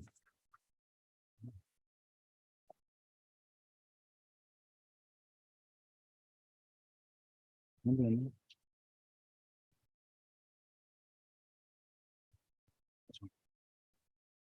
next item of business is to consider a report of the Director of Governance and Corporate Affairs to provide a summary of the South Tyneside Cost of Living Summit. I will ask Councillor Ruth Berkeley, Lead Member for Voluntary Sector, Partnership and Equalities, to move the report. Councillor Berkeley. Thank you, Mr. Chair. This update report is one which I'm very proud to bring to full council. Last month, the council organised, coordinated and worked with partners to hold a summit on the biggest issue currently facing our residents, the cost of living crisis.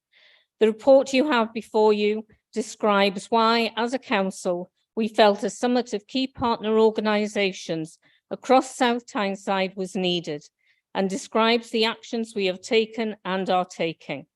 The report also responds to the motion put forward by Councillor Hetherington at the full council on the 29th of September to report back on progress following the summit and how we are working with partners to respond to this considerable and worsening challenge.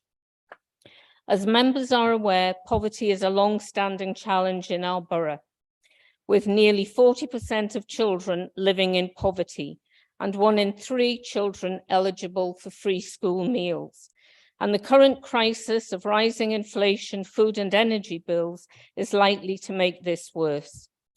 Inquiries for welfare support assistance, debt advice and other support are rising. Schools are seeing big increases in breakfast club attendance and for uniform assistance, and that increasing numbers of people are struggling to make ends meet. This is why we are doing everything we can to reduce long-term rates of poverty in the borough. The refreshed South Tyneside vision has a clear ambition to boost financial security and prioritising helping people in the short term. The Cost of Living Summit focused on help we can give right now, working closely with our partners.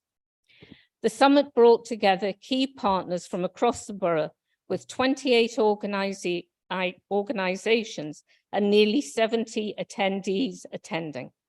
A number of themes emerged from the summit, including the extent of the challenge, raising demand for assistance and support around food, transport costs, debt advice, financial support and more, and the pressure this is putting on organisations and services already operating at full capacity.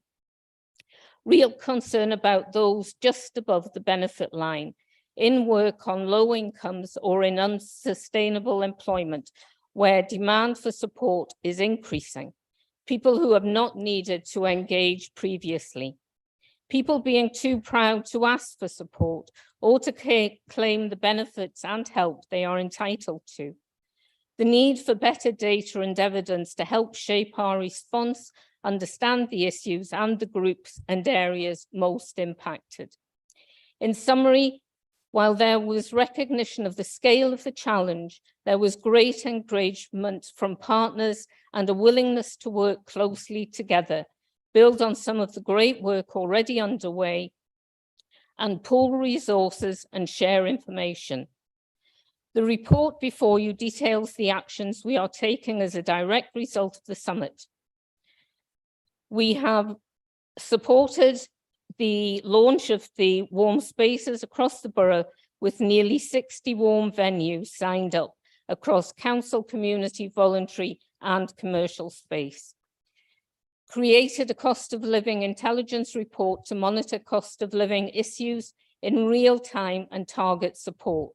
This includes data from partners and feeding back from warm spaces. Put together an accessible South Tyneside cost of living directory of support for partners and council staff to signpost residents towards available support. Launched a communication campaign to encourage benefit take-up, working with South Tyneside Homes to target vulnerable residents and liaising with registered providers and investing in the capacity of the welfare support team to help residents.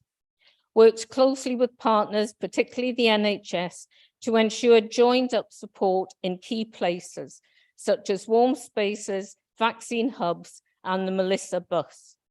Utilising the Household Support Fund to support food banks, voluntary organisations, and vulnerable residents, with a particular focus upon people just above the benefit line.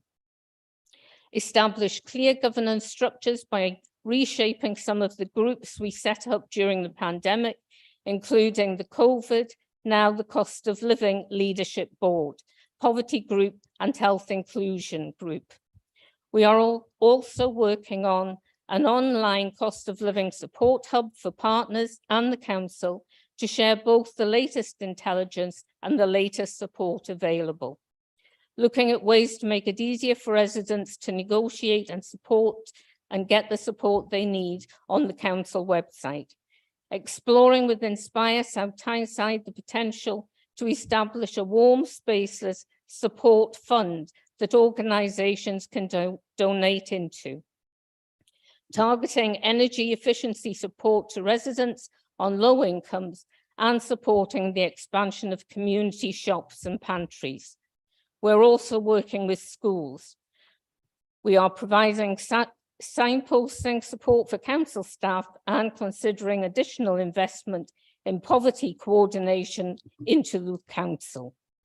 In addition, we are acting on the recommendations of the Poverty Commission and the fantastic work that Councillor McCabe and colleagues on the Place Select Committee undertook. This includes ensuring a focus on poverty reduction within the new health and wellbeing strategy, working closely with food banks and helping to set up a Poverty Truth Commission, which will hear directly from people experiencing poverty in the borough. This work on the cost of living and the tackling poverty aligns closely to our long-term vision and strategy as a council and a partnership. In fact, the refreshed vision has two of its 5 key ambitions: the need to ensure residents are financially secure and the desire to target support to make things fairer. I can speak for the lead members and senior officers in stressing our dedication to this area of work and the need to reduce poverty and inequalities across the borough. What we should not forget is that we live in a fantastic borough with multiple assets and strong, vibrant communities. As you can see from the report before you, as a partnership, we have delivered a significant amount in a short period of time. But this is a significant challenge that the council and our partners cannot tackle alone. We need much more government action, and we need energy companies to step up and do more. That is why we have written to the energy companies asking them to better support vulnerable customers, and to the Chancellor highlighting the impact of the crisis locally. We are calling on the government to increase hardship funding, boost investment in public health and schools, uprate benefits, and widen eligibility for food vouchers and free school meals. We know these challenges are worsening as we get into the winter. As the situation continues to change quickly, I will bring a further update on progress to Council in New Year. I hope you will agree that working in partnership is vital to try to help our residents through this really difficult time, and that, as a council, we are doing everything in our power to tackle the cost of living crisis. I invite colleagues to note and endorse the report. Thank you, Mr. Chair. Thank you, Councillor Barkley. Is that seconded? Thank you. Are there any questions, or does any member wish to speak to the report? Councillor Leask. I would like to reiterate a question that I brought up at People's Select. And I wouldn't normally do this, but I really think this is very, very important. We are talking about warm spaces, but I see nothing about nighttime warm spaces where especially newborn babies and the like can be kept warm while they're fed and while they're changed. This to me is a very important lack in all our plans so far. And I just want to bring this forward again. Thank you. Thank you, Councillor Leask. Anyone else?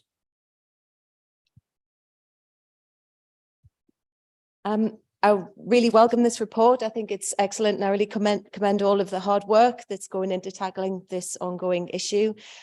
Speaking to charity stakeholders just today, as part of organising the Toy Collective, I heard their concerns that there are many more children this year who won't even get one present under the tree. And it is just a really upsetting and worrying time for many, as we all know. I think it's really good to see highlighted in the report the need to work at ground level to ensure that people are aware of the support available, and I welcome the placement of support information and advice in the key community settings. But I am concerned for isolated residents who are often elderly and may face barriers relating to technology, as well as possibly physical barriers to attending these community hubs. So I hope that there is a part of the strategy that addresses this, or perhaps it's something that that we could place more resources in moving forward. And as stated, it's also important to consider that standards of living are inextricably linked to many factors identified in our visions and values, such as, for example, tackling climate change, which require long-term strategies, especially as this is an ongoing issue. So I look forward to hearing in more detail on longer-term strategies that are holistic and safeguarding. For example, as mentioned earlier in an earlier discussion, plans to make perhaps council stock more energy efficient ongoing, and this would obviously reduce bills and tackle things like climate change at the same time. But it is an excellent report. Thank you very much. Thank you, Councillor McKeown. Councillor Francis. Yeah, thank you, Chair. I think the key to this in terms of the success of the strategies that are being put in place is that partnership working that's talked about. I think that's really key, and without that, you know, we'd very much struggle to tackle this. And so that level of engagement is, you know, that's the only way we're going to get the outcomes that we need here. And I really welcome that there's been a call for government action, and that we've written to the energy companies and asked them to do more. And in terms of the energy companies, you know, we know that if we had more investment in insulation and energy efficiency, that would mean obviously lower bills for people, as my colleague has just mentioned there, but also investment in locally generated renewable energy, which would leave us less held to ransom by the big energy companies. Obviously, in terms of the reasons why we're in this cost of living crisis, you could point to things like COVID or Ukraine or fuel prices or various other factors. But ultimately, in one of the largest economies in the world, it's not a cost of living crisis, it's a low income crisis, and it's a wealth inequality crisis. And those are things that could be avoided with different decisions made at the highest level. When you've got companies making record profits whilst working professional people are having to go to food banks, the system is broken and it needs to be changed. But I welcome everything that's being done against that very challenging background, and welcome the report. Thank you. Thank you, Councillor Francis. Councillor Thompson. Thank you, Chair. Yeah, great report. Thank you for all the hard work. It's appreciated.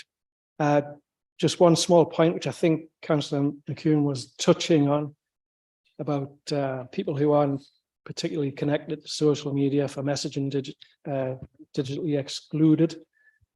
One of the most significant, simplest, but most effective messages during the groups I worked with during the worst of COVID was check on your neighbours. It just worked. I would like to have seen that somewhere in the report.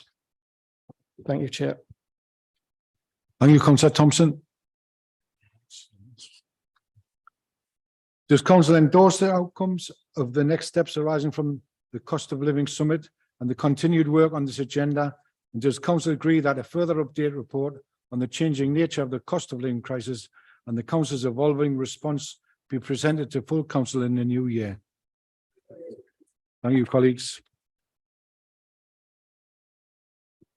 The next item of business, as referenced at the beginning of the meeting, is to consider the report of the Director of Adult Social Services and Commissioning on Living Better Lives Vision and Strategy. I will ask Councillor Anne Hetherington, Lead Member for Adult Health and Independence, to move the report. Councillor Hetherington. Thank you, Chair. Colleagues, the report provides a detail of our co-produced Living Better Lives strategy and our 5-year vision for the strategy for adult social care and commissioning for final approval. It is based on extensive consultation and co-production with local people who draw upon care and support and the partners working in social care and health. Our new vision for adult social care and commissioning states we want all people in South Tyneside to live in the place they call home, with the people and things they love, in communities where people look out for one another, doing the things that matter to them. In November 2021, the government published its long-awaited white paper, which sets out a 10-year vision for how it intends to reform adult social care in England. Whilst we have significant concerns about the planned level of social care funding, to make this possible, we are supportive of the aims of the white paper, and our strategy seeks to speak to these aims of supporting choice, control, independence, access, and fairness. Our new strategy identifies key objectives for the next 5 years based upon national and local priorities and upon what people have told us is important to them, specifically what their vision of living a better life is and what needs to change to realise this. Our objective 1 is prevention and early intervention, which was highlighted earlier by Councillor Francis, and that I can ensure is an important thing for us to take forward. Support people to remain in control, keeping people at risk of harm and abuse safe and well, working in partnership to improve healthcare, working together with our communities and have sustainable and skilled workforce. As a service, we remain fully committed to establishing better ways to engage with people in decision-making about adult social care and commissioning. And for many people, co-production was not a word that they used every day in their conversations, and suggested instead that they wanted to call co-production working together for better care and support. In addition to the approval of the strategy, the report also presents our approach to supporting us to move forward on our co-production model, working together within adult social care and commissioning. And we've developed 3 documents that set out clearly our intentions on how we plan to engage with our communities and help us to fully embed co-production across adult social care and commissioning. And these are co-production engagement strategies, co-production framework, and a co-production toolkit. And these documents will help us deliver on our commitment to create a culture of collaboration and shared decision-making with our communities, and will ensure that in future decisions about adult social care and commissioning are co-produced with our community. The refresh of our adult social care commissioning strategy forms an integral part of the setting of our service priorities to inform our reformed agenda and improving outcomes whilst managing demand and the cost pressures within the service. There is currently a risk to the Council's ability to deliver its statutory duties in a sustainable way due to the growth in demand and reducing finances. Refreshing our adult social care and commissioning strategy and approach to providing care and support presents us with opportunities to look at how we co-produce adult social care with a focus upon prevention, independence, communities and well-being. Elected members are requested tonight to approve the documents attached in this report. Thank you, Chair. Thank you, Councillor Etherington. Is that seconded? Are there any questions, or does any member wish to speak to this report? Councillor Stonehouse. Thank you, Mr. Chair. Thank you, Councillor Etherington, and everyone who produced this report. It's very, very interesting.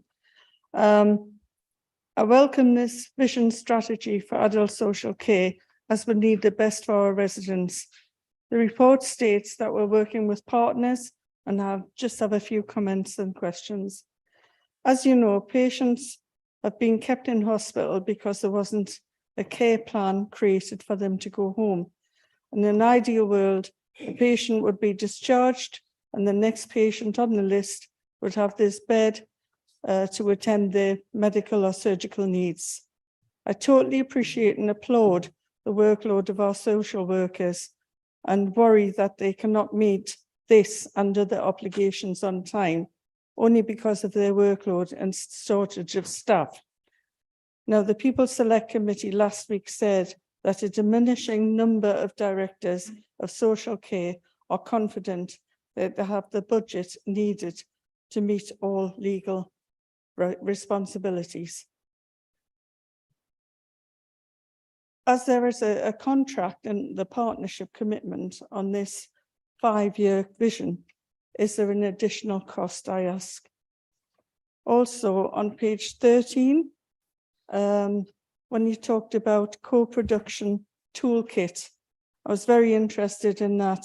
Recruiting a co-production champion is a great idea.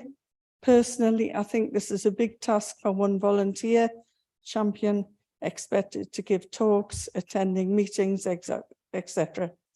Perhaps 2 champions would be more suitable to maintain motivation and commitment and attend if the other one can't attend the meetings. Thank you. Thank you, Councillor Stonehouse. Councillor Heather, would you like to answer that? Thanks, Chair. Yes, I agree absolutely with Councillor Stonehouse. There are significant financial challenges. We have just been made aware that we have been allocated approximately £700,000 for hospital discharge out of the current budget that was agreed. We're still also waiting to find out how that money is going to come to us and how we will be able to use it. And we will be working with our health partners because some of that money has also been allocated to national health budgets. So we will be working with them to make sure that we can discharge our residents as soon as we possibly can, because that is the aim within that. But we also are aware that there are the fundings that have been made available in the current budget, but we have as yet to find out what that is. And then once we do know what we're getting in South Tyneside, you know, we will make plans on how that money is to be used specifically to forward our aims in the Living Better Lives strategy. Thank you. Thank you, Councillor Heather. Does the council approve the documents presented? Thank you, colleagues. The next item of business is to receive questions on a council procedure rule 8. No questions have been received, so we'll move on to the next agenda item. The next item of business is to deal with petitions received under Council Procedure Rule 9. 2 petitions have been received under this rule. As per the Council's procedure rules, we will not debate the petition today. After the petitions have been presented in accordance with the process set out in the Constitution, I will move that the petitions be referred to the appropriate bodies. Petition 1 is to object to the building of a garage in the rear garden of 15 Bolton Lane with access onto High Stangrove via a drop curb. The petition has 27 signatories in total, with all of 27 of those signatories living within the borough. In accordance with the standing orders, the petition stands referred to the Director of Regeneration and Environment as the appropriate body for further consideration.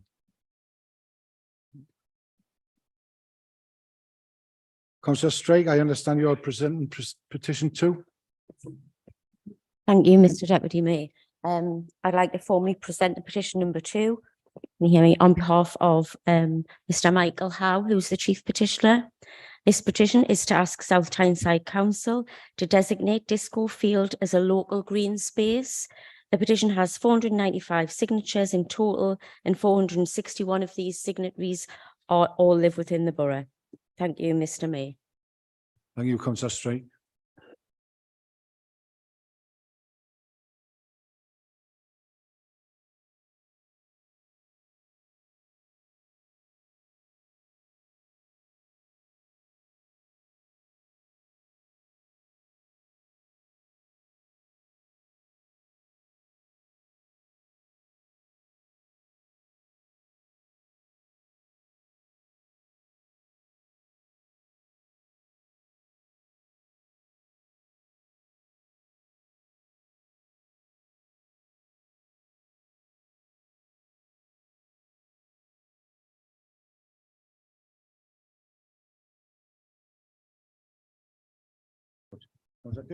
Yes, thank you, Mr Deputy Mayor. Colleagues, this report provides an update on the action that has been taken in respect of the petition which was presented to full council at our meeting on the 29th of September 2022. This satisfies the requirement of Council Procedure Rule 9.14. I move the report and ask colleagues to note the content of the report for information. Thank you, Mr Deputy Mayor. Thank you, Councillor Dixon. Is that seconded? Are there any questions, or does any member wish to speak to the report?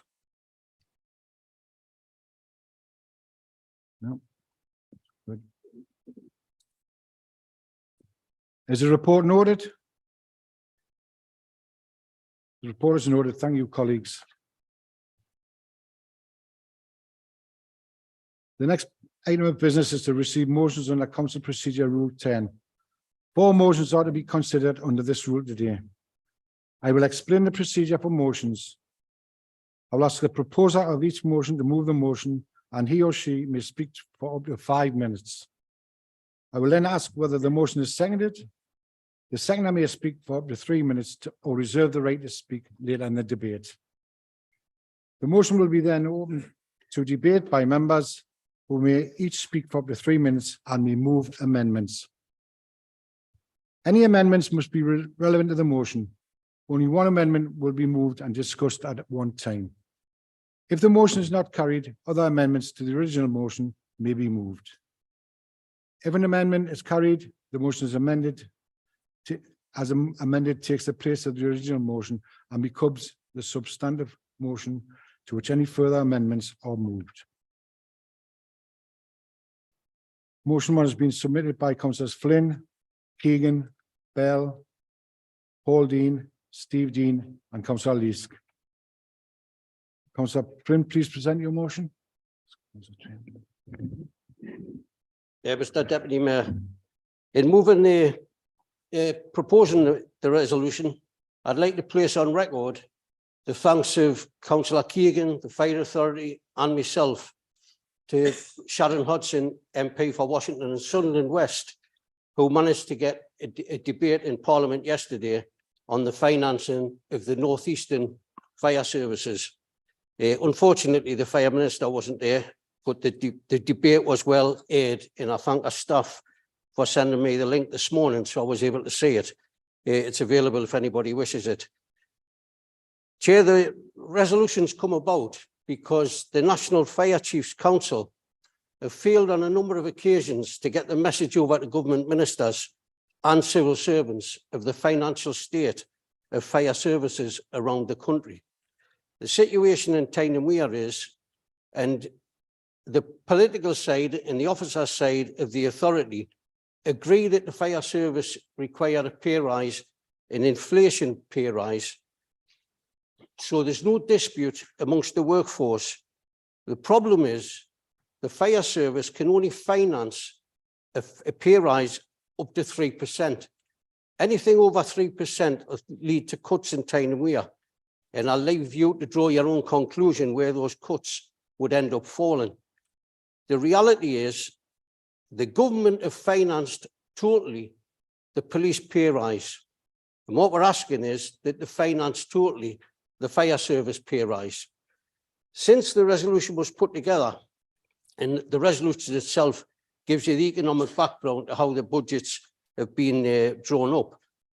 But since it's been drawn up, we have got the consultative ballot result from the Fire Brigades Union. The 78% turned out and 70-odd% voted in favour of a further ballot, which would look at industrial action. The Fire Authority have a legal responsibility to have a resilience fund.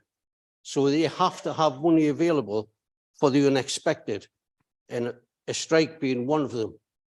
But they did get a request 2 weeks ago from the Home Office, and they had 15 hours to reply.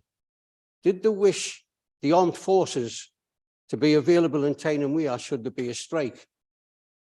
And then they were told if they did, for every officer or employee of the armed forces that took on, they had to pay £4,000 each. So the chair and the chief officer of the Fire Authority replied, thanks, but no thanks. So I think they've failed totally to get the message that the fire service cannot finance. The current offer is 5,000. For every 1% over 3, it's going to cost £500,000. So there's £1 million already. And chances are, if there's industrial action at the beginning of the year, that 5% will increase. So appreciating the size of the resolution, but the crux of it is we are asking the leaders of Tyne and Wear to come together, to contact the government and go for a government-funded pay rise, because anything else will lead to cuts in the services, and it cannot be relied on the council tax from the local authorities, because we already know the government's telling where we've got to put that up again for social care and services. So Chair, I'll leave my comments at that, and hopefully we'll get a unanimous support. Thank you, councillor Flynn. Is that seconded? Thank you, councillor Keegan. The motion is now open to debate by members. Do any members wish to ask a question, speak, or move an amendment? Councillor Thompson. Yeah. Really just some clarification, Councillor Flynn. So I understand you mentioned the potential rise to 5% in local taxation, but you seem to imply that if you took money towards the fire service, that would be affecting social care. That's two separate precepts, if I understand correctly. Could you just confirm that, Councillor Flynn? Councillor Flynn, would you like to reply to that? Yeah, Chair, I appreciate the point, but the point I'm making, the only way that the fire authority get finance is from central government funding, which they've had none for 6 years for the capital programme and the council tax. The point I'm making, the council tax is already stretched. It cannot afford to take on Tyne & Wear's increased costs. Thank you. Thank you, councillor Flynn.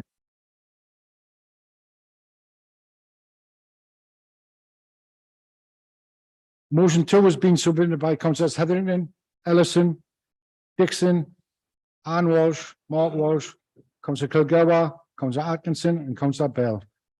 Councillor Hetherington, please present your motion. Thank you, Mr. Deputy Mayor. Colleagues, I've been asked by the Crohn's and Colitis UK charity to bring this motion to full council. Inflammatory bowel disease is an extremely debilitating and limiting disease for which there is no known cure or definitive cause. Treatments are available, but only serve to maintain remission and prevent relapse. Although some forms are immune system related, we do know that smoking also impacts this disease, and smokers are twice as likely to contract the disease than non-smokers. In South Tyneside, we currently have 1,300 residents suffering from some form of IBD, and we know that 1 in 5 sufferers are admitted to hospital and require surgery. In South Tyneside, we have successfully applied to central government for round 1 of the Changing Places Fund and been awarded £140,000. We've also placed a bid of £55,000 for round 2 funding, and a response is expected shortly. In South Tyneside, we need to make sure that our residents and visitors can comfortably enjoy our fantastic coastline, visitor attractions, and our town centres. And we must ensure that this money is used appropriately to build and enhance on the facilities available across South Tyneside. Colleagues, I would like to finish by reading a quote from a South Tyneside resident who is a Crohn's sufferer. And this lady, Liz, lives within the borough. As a sufferer of Crohn's disease, I find outings to South Shields Town Centre and also the coastal area prove very difficult because of poor toilet facilities. I have a radar key to access disabled toilets, but I'm unaware of their locations, or if in fact there are any in South Shields. And I rarely visit the town centre because of this.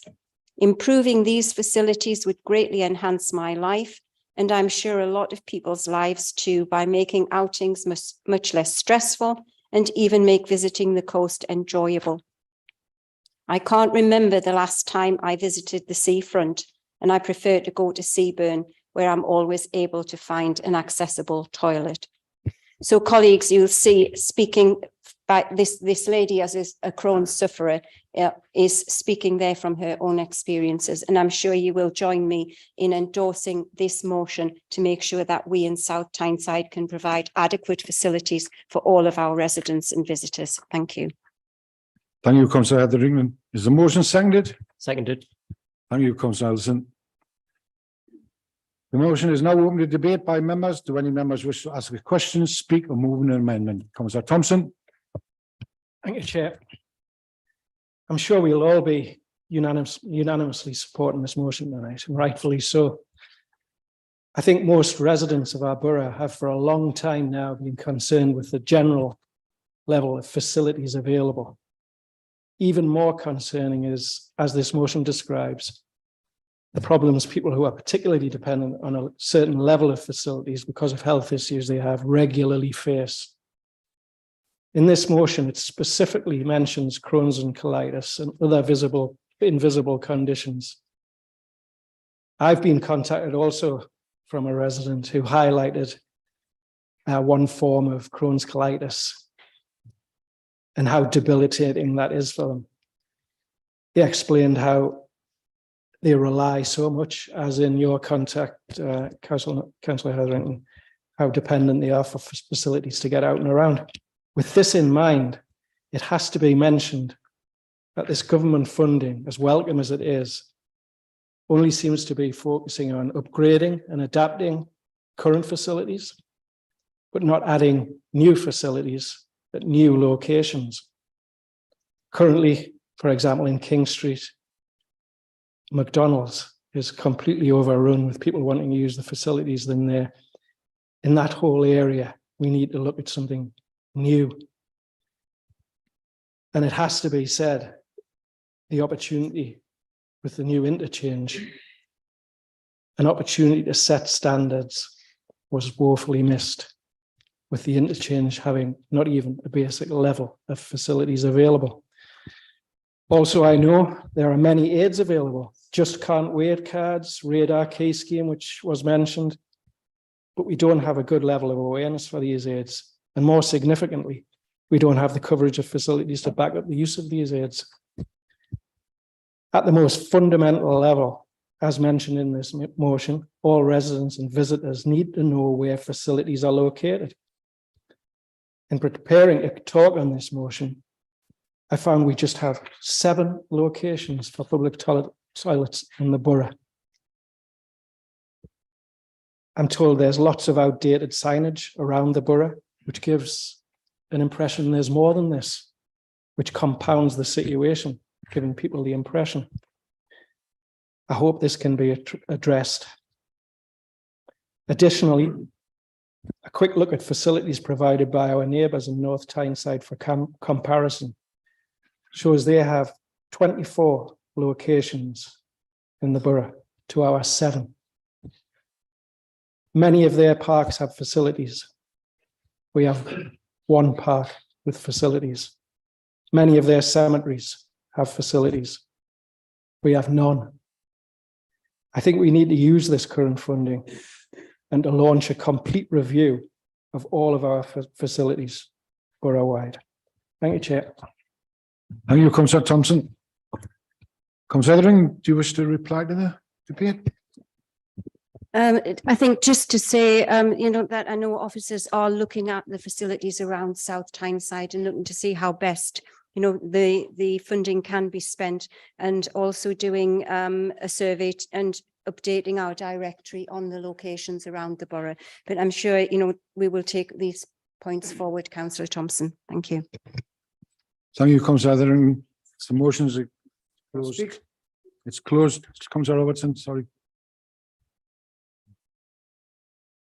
Is the motion agreed? Motion is agreed. Thank you. Motion 3 has been submitted by Councillors Robertson, Thompson, Brennan, Roberts, Kennedy, Milburn and Forster. Councillor Robertson, please present your motion. Thank you, Chair. Everyone has read what the motion's about, relating to the SIPFA report. And within the SIPFA report, they give the council an improvement plan, which I've got in my hand and the relevant people will have had it. Subsequently, the council done an action plan relating to the SIPFA financial management review, and I've got the audit committee papers for the 28th of November coming with that action plan in it to update the audit committee. Now, going back to the improvement plan, I'm talking about improvement plan from SIPFA and action plan that the council's got. In the improvement plan, there's 14 items identified for this council to improve. In the action plan, there's only 9, right? Now, I know they can be condensed, but they're not even condensed. And, you know, I'm saying this to the members of the audit committee specifically because their meeting is in a week's time. I'm not slagging anybody. What they need to do, this audit committee, they need to look at this action plan when they get in front of them, because it's on the council website now, and they need to cross-reference that it doesn't remotely cover what the improvement plan is from SIPFA. You know, there's some serious things listed by SIPFA. I'm trying to help, I'm not trying to stab. So if they look at the improvement plan and they ensure that the action plan covers the items properly, that action plan there, I've dealt with action plans for 30 years. When my son was at school, I dealt with action plans. As a scaffolding assessor, City and Guilds, I dealt with action plans.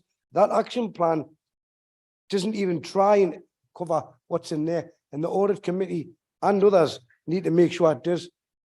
Now, in the motion, it's saying, can we have an update about the SIPFA report? SIPFA's report wasn't good reading, but it is all about improving it. So again, it's not stabbing, but we need to promise that it will come before full council so that we can see the breakdown from the bad to the improvement to the good. Yep. That's the motion. Thank you. Thank you very much, Councillor Robertson. Is the motion seconded? Thank you, Councillor Thompson. The motion is now open to debate by members. Do any members wish to ask a question, speak, or move an amendment? Reserve the right. Reserve the right. Councillor Forster.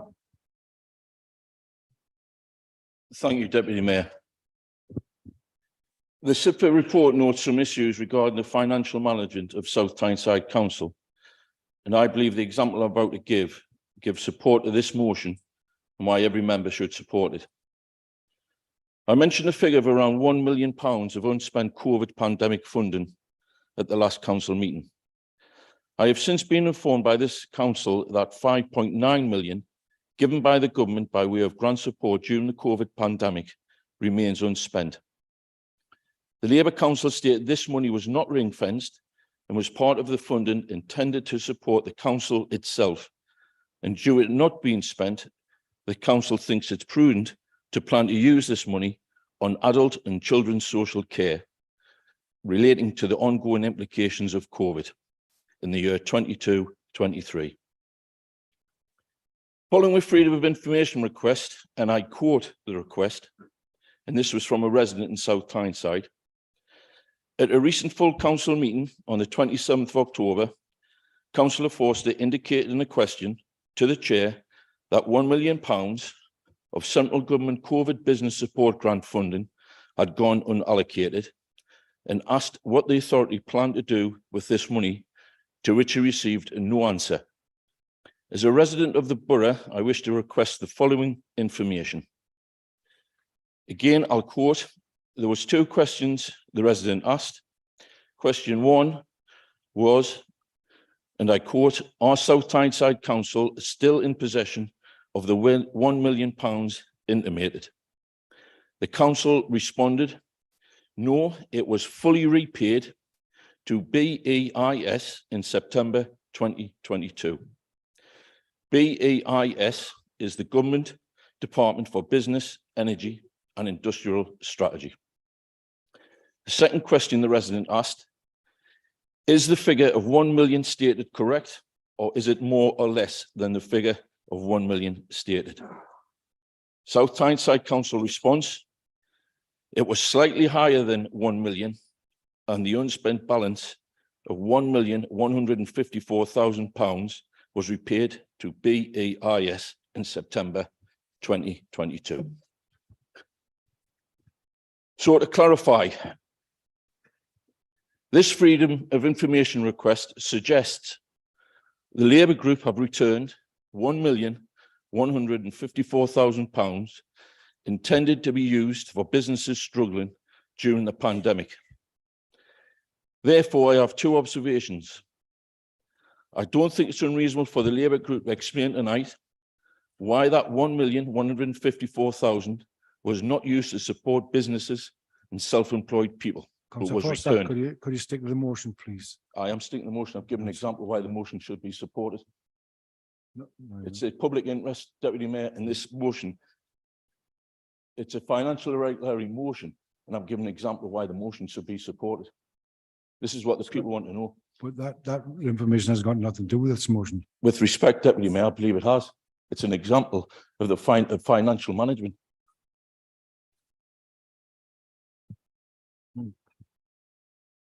Could you get back to the point though, please? And I'm nearly finished. It's just the second point. Just to clarify as well, was the £1,154,000 part of the 5.9 million as stated to be in the council coffers, or is it an addition? Therefore, the total amount of unspent COVID grant money would be £7,054,000. Deputy Mayor, I bring this as an example why the scrutiny needs, and this motion needs to be supported so the public get the answers they deserve. And that's why I brought this information to the chamber tonight. Thank you. thank you very much, Councillor Foster. Councillor Bell. Thank you, Mr Deputy Mayor. I will stick to the motion, and if Councillor Foster would like to put those questions through which have nothing at all to do with the motion, we will look at them.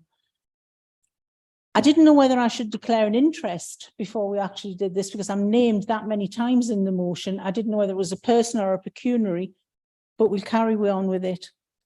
The motion seeks to establish a reporting cycle for me as the lead member to bring regular reports and updates to full council on the progress being made on the SIPFA review of June 2022. I'm actually at a loss to see why the council's due process of committees and their remits needs to be circumnavigated in this way. The SIPFA review has quite rightly been presented and reported to the audit committee and remains in their domain as per their remit.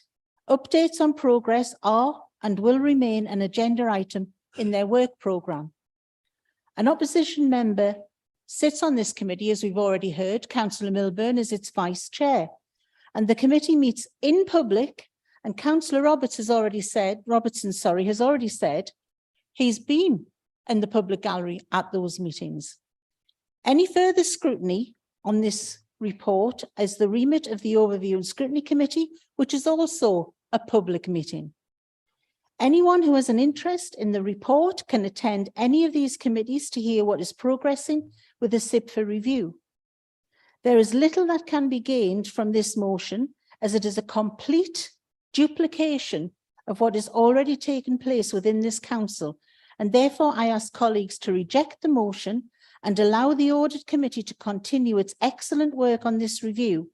And as we have heard, the next report and the update will be going to the audit committee at their meeting on the 28th of November, which is actually open to the public. Thank you. Thank you, Councillor Bell. I'll just bring Councillor Francis in first, and then you can wrap it up, Councillor Robertson. Is that okay? Councillor Francis. Thank you, Mr Deputy Mayor. I'm going to kind of zero in on resolution 2 in the motion, which says that the council resolves to ensure that full council is informed as to the progress made against the SIPFA recommendations once the relevant updates have been received by Cabinet and Audit Committee in accordance with the resolution above. So I kind of recognise what Councillor Bell's saying. You know, there are financial reporting schedules in place, as they should be. But I think it's important to make sure that that's heard in the Borough Council context. When the SIPFA findings were mentioned in a previous Borough Council meeting, residents watching that meeting or watching the video after the fact will have been understandably concerned about what they were hearing. And those same residents may not be able to attend an audit committee meeting that takes place during the day as readily as they can watch a streamed meeting or attend in the public gallery on an evening. And so I think many of those residents might be understandably concerned and might be wondering when they will be able to hear this information, hear those concerns addressed. Given that our 20-year vision, which has already been discussed tonight, identifies open and honest as one of the 5 core values, and section 25 of that report says we want to be making fair, transparent and evidence-based decisions, it would seem entirely appropriate that the Borough Council does discuss the SIPFA findings and the actions that are being taken to address those concerns, whether that's through the mechanisms identified in this motion or through another method. Those concerns have been raised here publicly in Borough Council in the way that's most accessible to residents And I think it's only right that they should therefore be discussed and addressed in that same context going forward. Thank you, Councillor Francis. Councillor Roberts. Thank you, Chair. Chair, just when we're sitting here talking, and as Councillor Foster's just said, the 1 point, whatever it is, million that's been sent back to government. Surely to God, this Labour group or this Labour Party forgot what they were made for. It was for the working class, the working people of this country. And then this Labour group here now has put a hell of a lot of people under. The businesses have gone and everything because it didn't qualify for this. It's an absolute disgrace that this government, this council has sent money back when there's people out there begging for money. You have actually put these kids under pressure now with the food banks and everything. Thank you, Councillor because you've Roberts. sent it back. Thank you, Councillor Roberts. I think that's another discussion. Councillor Robertson, do you wish to reply to the debate? Oops. Who? Did you have your hand up? Sorry, Councillor Thompson. Sorry, my apologies. Thank you, Chair. Just in response to Councillor Bell, she questioned relevance of what was brought up. Clearly, financial management is part of the SIPFA review. This motion is about SIPFA. Pretty clear. Updates and reports, as Councillor Francis mentioned, on issues which were brought up in the chamber should be answered in the chamber. And who better from than the lead member for finance? During the recent review by SIPFA, our council was awarded a 2-star rating.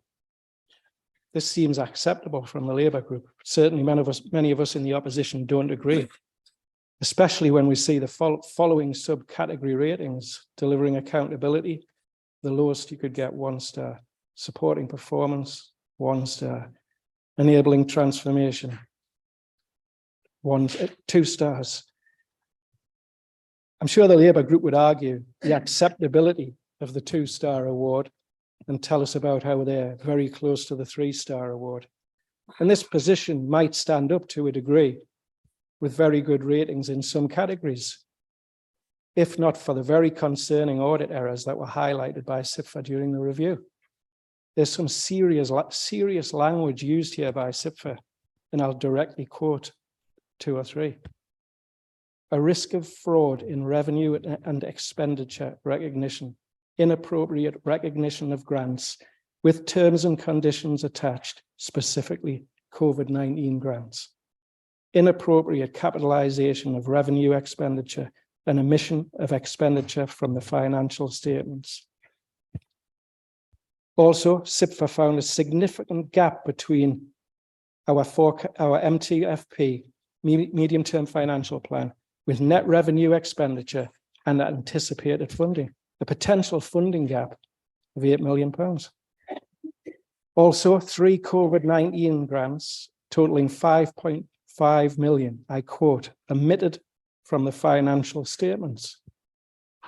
That's serious language. Concerningly, the omitted 5.5 million is now, worryingly, as stated by SIPFA, this is a direct quote, this error resulted in an increase in grant income. Does this mean it wasn't available during the worst of COVID when it should have been? I don't know. The opposition doesn't know. Does the Labour group know? If you do, please tell us now today. Give us some assurance on this. Overall, this motion asks for the establishment of a reporting schedule to full council going forward. So based on the SIPFA concerns and recommendations, some of which have been mentioned, elected members and the public can receive assurances on progress made with those recommendations. I hope this motion can be supported today. Thank you, Chair. Thank you, Councillor Thompson. Councillor Bell. Yeah, thank you, Chair. Obviously, I'll go back to the meeting that we had at full council on the 26th of September.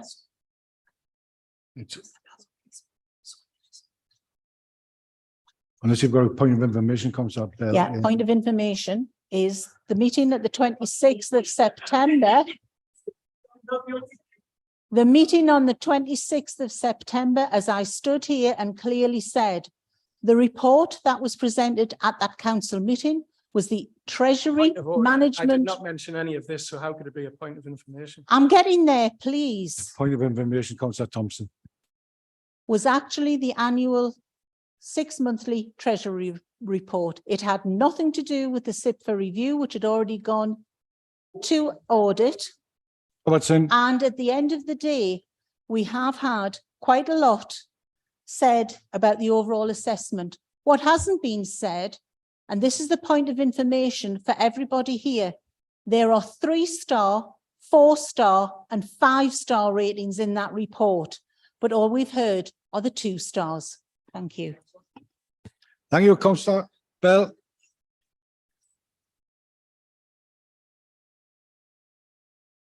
Councillor Robertson, do you wish to reply to the debate? Johnny. Right, councillor Bell. The points that you made there, you're making it as though it's all rosy in the garden, and I'm not attacking you, not attacking you at all, right? I'm referring to a document that was given by SIP for the improvement plan, right? And you mentioned the audit committee. The audit committee don't even know about the action plan. That's how good this is and what's going on here. There's the SIP for improvement plan, and the dates are clearly on there. Time scale, June 22, and the longest it goes is October 22. It's available on the council's website, 5 months. Then you look at the council's paperwork. The SIPMA report recommended delivery within 12-18 months. It's there, it's 5 months, right? And down the lines of, you know, I haven't attacked you either, same as I haven't attacked the leader. You're a lovely person, and you've got to just believe what the crooks in suits tell you.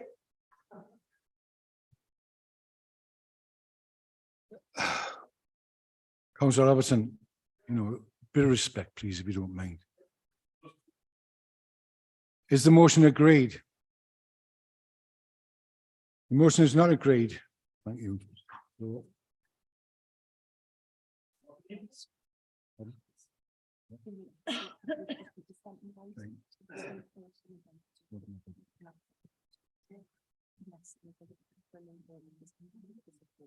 have to have a vote.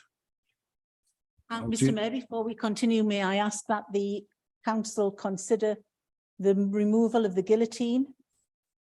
Because we've still got motions to debate and we only have 25 minutes left. I would like to ask that we remove the guillotine. Thank you.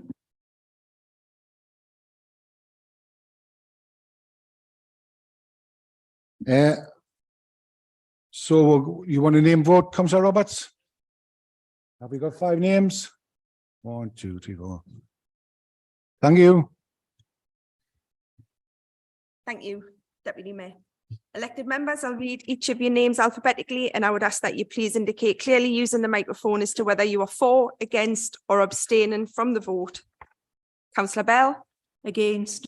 Councillor Barclay. Against. Councillor Best. Against. Councillor Brennan. For. Councillor Bristow. Councillor Carter. Against. Councillor Clare. Councillor Dawes. Councillor Paydean. Against. Councillor Esteen. Councillor Dixon. Against. Councillor Donaldson. Councillor Ellison. Against. Councillor Flynn. Councillor Foreman. Councillor Foster. Councillor Francis. For. Councillor Gibson. Councillor Guy. Councillor Herbert. Councillor Hetherington. Councillor Huntley. Councillor Keegan. Councillor Kennedy. For. Councillor Kilgour. Councillor Lamont. Against. Councillor Leask. Against. Councillor K. Maxwell. Councillor N. Maxwell. Councillor McHugh. Councillor McKeown. Councillor Mellon. Against. Councillor Milburn. For. Councillor Peacock. Councillor Potts. Councillor Proudlock. Councillor Purvis. Councillor Roberts.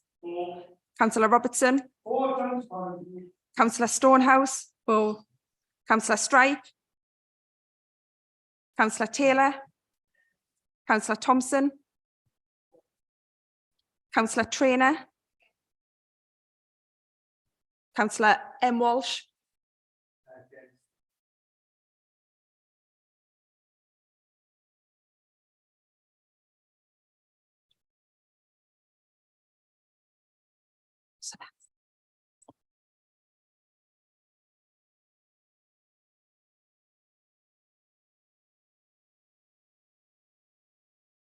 There's 13 for and 32 against, so it's not agreed. Councillor Robertson. Thank you. I got a little bit lost off there. I'm a bit thick. Does that mean, because I can't get my head around it, does that mean Labour's just voted against transparency or we vote against it? What does it mean? What procedure rule hasn't been followed, Councillor Robertson? Well, I don't know what way the motion went there. Did they vote against transparency or for transparency? The motion wasn't agreed. So they voted against transparency. Motion wasn't agreed, Councillor Robertson. Right, thank you.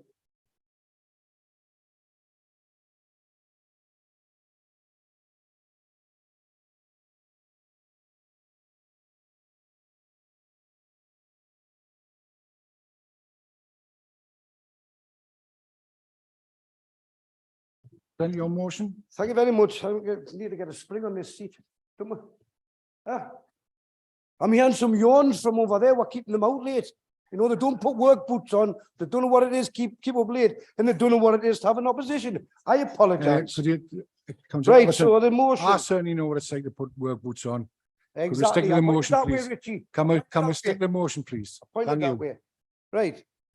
So, to establish each full council dedicated agenda and enable lead members to summarise activity on their portfolio. You've got the documentation, you'll have read it, you'll have studied it, you know what it's about. Lead members who are paid 12, 13,000 a year. Yeah. 20,000 a year lead member gets by the cabinet money and the 7,000 councillor allowance. Councillor Heathen there on her feet all the time. Councillor Bell on her feet all the time. Councillor Gibson on his feet. Councillor Foreman on his feet now and again. Could we not make it personal, please, Councillor? What do you mean? Don't make, you know, you're mentioning. I apologise, but I'm talking about the Well, cabinet. Right, we've just got not be cabinet personal. members who are never off their feet. Thank you very much. Off on their feet, right? Thank you very much, Councillor Robertson. What the public need to see is what they're paying for and what that department's doing. Yeah. Agreed? So we're asking for an agenda set where there's a timetable of lead members getting up, right? Now, we cannot say on this motion, we want that lead member to get up. All we're saying is we want lead members to get up and let the public and the opposition hear what their department's doing. Yeah. Agreed? You understand? Don't be rude, Councillor No, Robertson. I'm saying, do you know where I'm coming from? What I'm Councillor saying? Robertson, just right. Present your motion, please. I'm presenting it. So we need to see. Councillor, Right, we need to see all cabinet members on their feet, and the public need to hear what their department's doing. An example: children, and young people, and families. Councillor Ellison, I've been in 4 years. I've never heard anything from Councillor Ellison.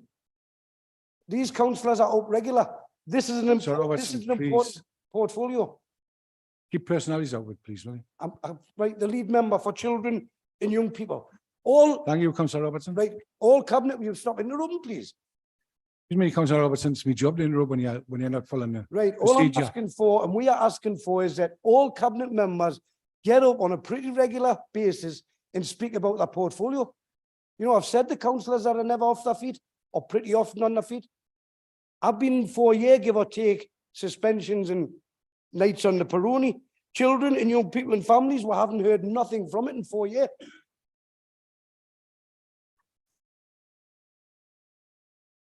Are we nearly finished, Councillor Robertson? I am finished, and I hope it's not going to end with the same as me SITFA report. Sit down, shut up, and stop asking questions. Thank you. No one's ever said that to you. No, you didn't. No one's ever said that to you, Councillor Robertson. Is the motion seconded? I would like to second the motion. Thanks, Mr. Deputy Thank you, Mayor. Councillor Brennan. I would like to reserve the right as well. Thank you. Thank you, Councillor Brennan. The motion is now open to debate by members. Do any members wish to ask a question, speak, or move an amendment? Councillor Bell. Thank you, Mr Deputy Mayor. As in the previous motion, lead members appear at all scrutiny and select committee meetings when needed to present their reports. Again, these are all open to the public. And I feel that this motion undermines and disrespects the scrutiny role and the select committee role of this council. Elected members and lead members go to these meetings, and they are open to the public, and therefore they have been heard. There are reports. There are other committee meetings that are open to the public where lead members speak and are asked to attend. And therefore, I hope that we reject this motion as we did the last one and let this council continue to work and operate as it is. Thank you very much, Councillor Bell. Yes. Councillor Kilgour.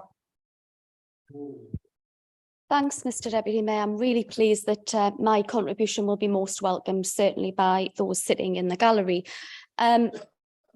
Mr Deputy Mayor, I would like to confirm that Councillor Ellison, who has been spoken about this evening, is actually an outstanding cabinet member. He is totally committed to his portfolio and actually attended our Place Select committee meeting this week. He wasn't required to do so. Yes, he had valuable input, or that portfolio holder had valuable input with regards to the education and skills agenda, which is significantly important to our young people in our borough, and not only our young people, to every member of our community. What I object to with regards, it is relevant. What I object to, Mr Deputy Mayor, is the suggestion that the cabinet members need to attend, and absolutely they are, in control of their portfolio, and they are answerable to our community and the members sitting in this gallery and those listening from the public gallery. However, if some of the opposition members attended the meetings and the committees that they're appointed to, they would be able, Mr Deputy Mayor, to feed back to their communities and be updated and actually answer the majority of the questions that do come through. I think if they served for the monies that they are paid, it would be really welcome, and I'm sure their communities would appreciate it. Yeah. Thank you very much, Councillor. Thank you. Councillor Thompson. Thank you, Chair. Just to respond to what Councillor Bell and Councillor Kilgour touched on, as if there was an attempt to undermine lead members. What was actually pointed out was it was highlighting the flaws in committee reporting and visibility.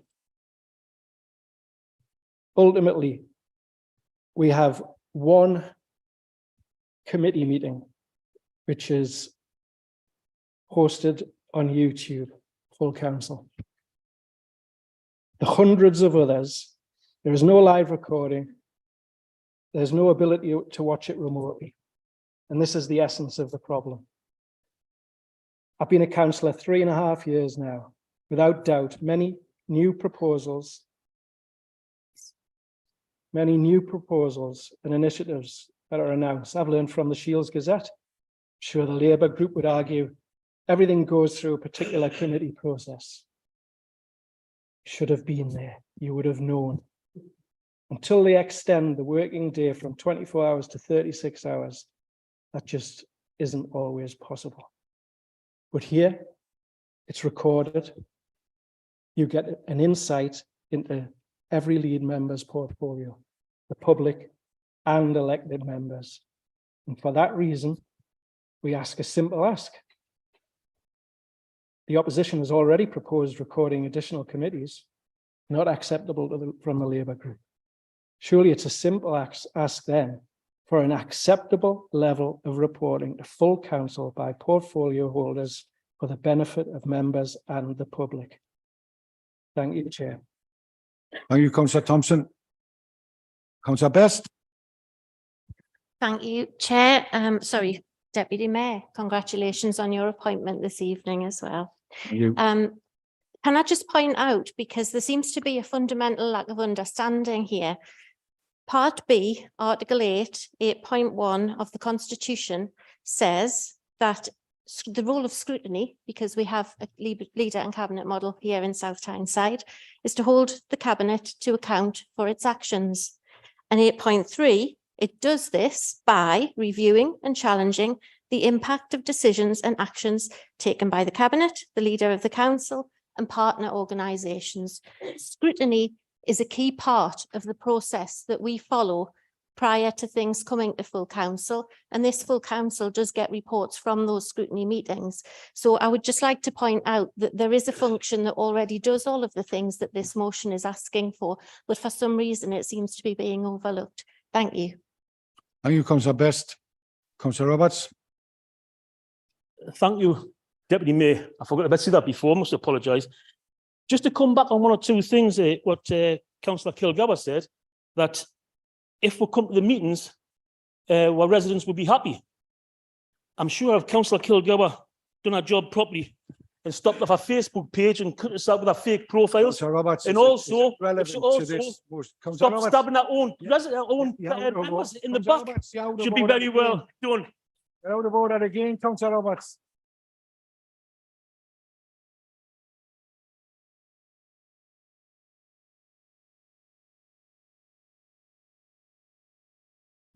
Councillor Brennan. Thank you, Mr. Deputy Mayor. I think the proposals in this motion are a great idea. I don't think it's too much of an ask either for a lead member to address the chamber on their portfolios, what they have been working on, and what they are up to on a rotary basis. Councillor Brennan, could I just have a second, please? Would the members of the gallery behave themselves, please? Yeah, excuse me. Excuse me. I've asked all members of the gallery to behave. That's including you. Excuse me. We'll call them in. Listen. Excuse me. We'll have less of that. Excuse me. We'll move those all out of the gallery. We'll just, will you behave yourself? Just behave yourself, please, if you don't mind. Just behave yourself, please, or I'll ask you to be removed from the gallery. One more, and I'll have to remove you from the gallery. How?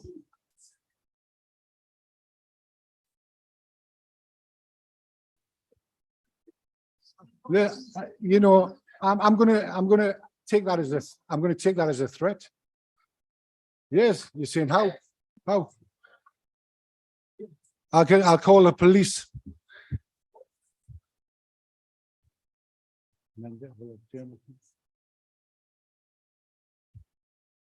I'd like to adjourn this meeting for 10 minutes, please, till we get this issue sorted out.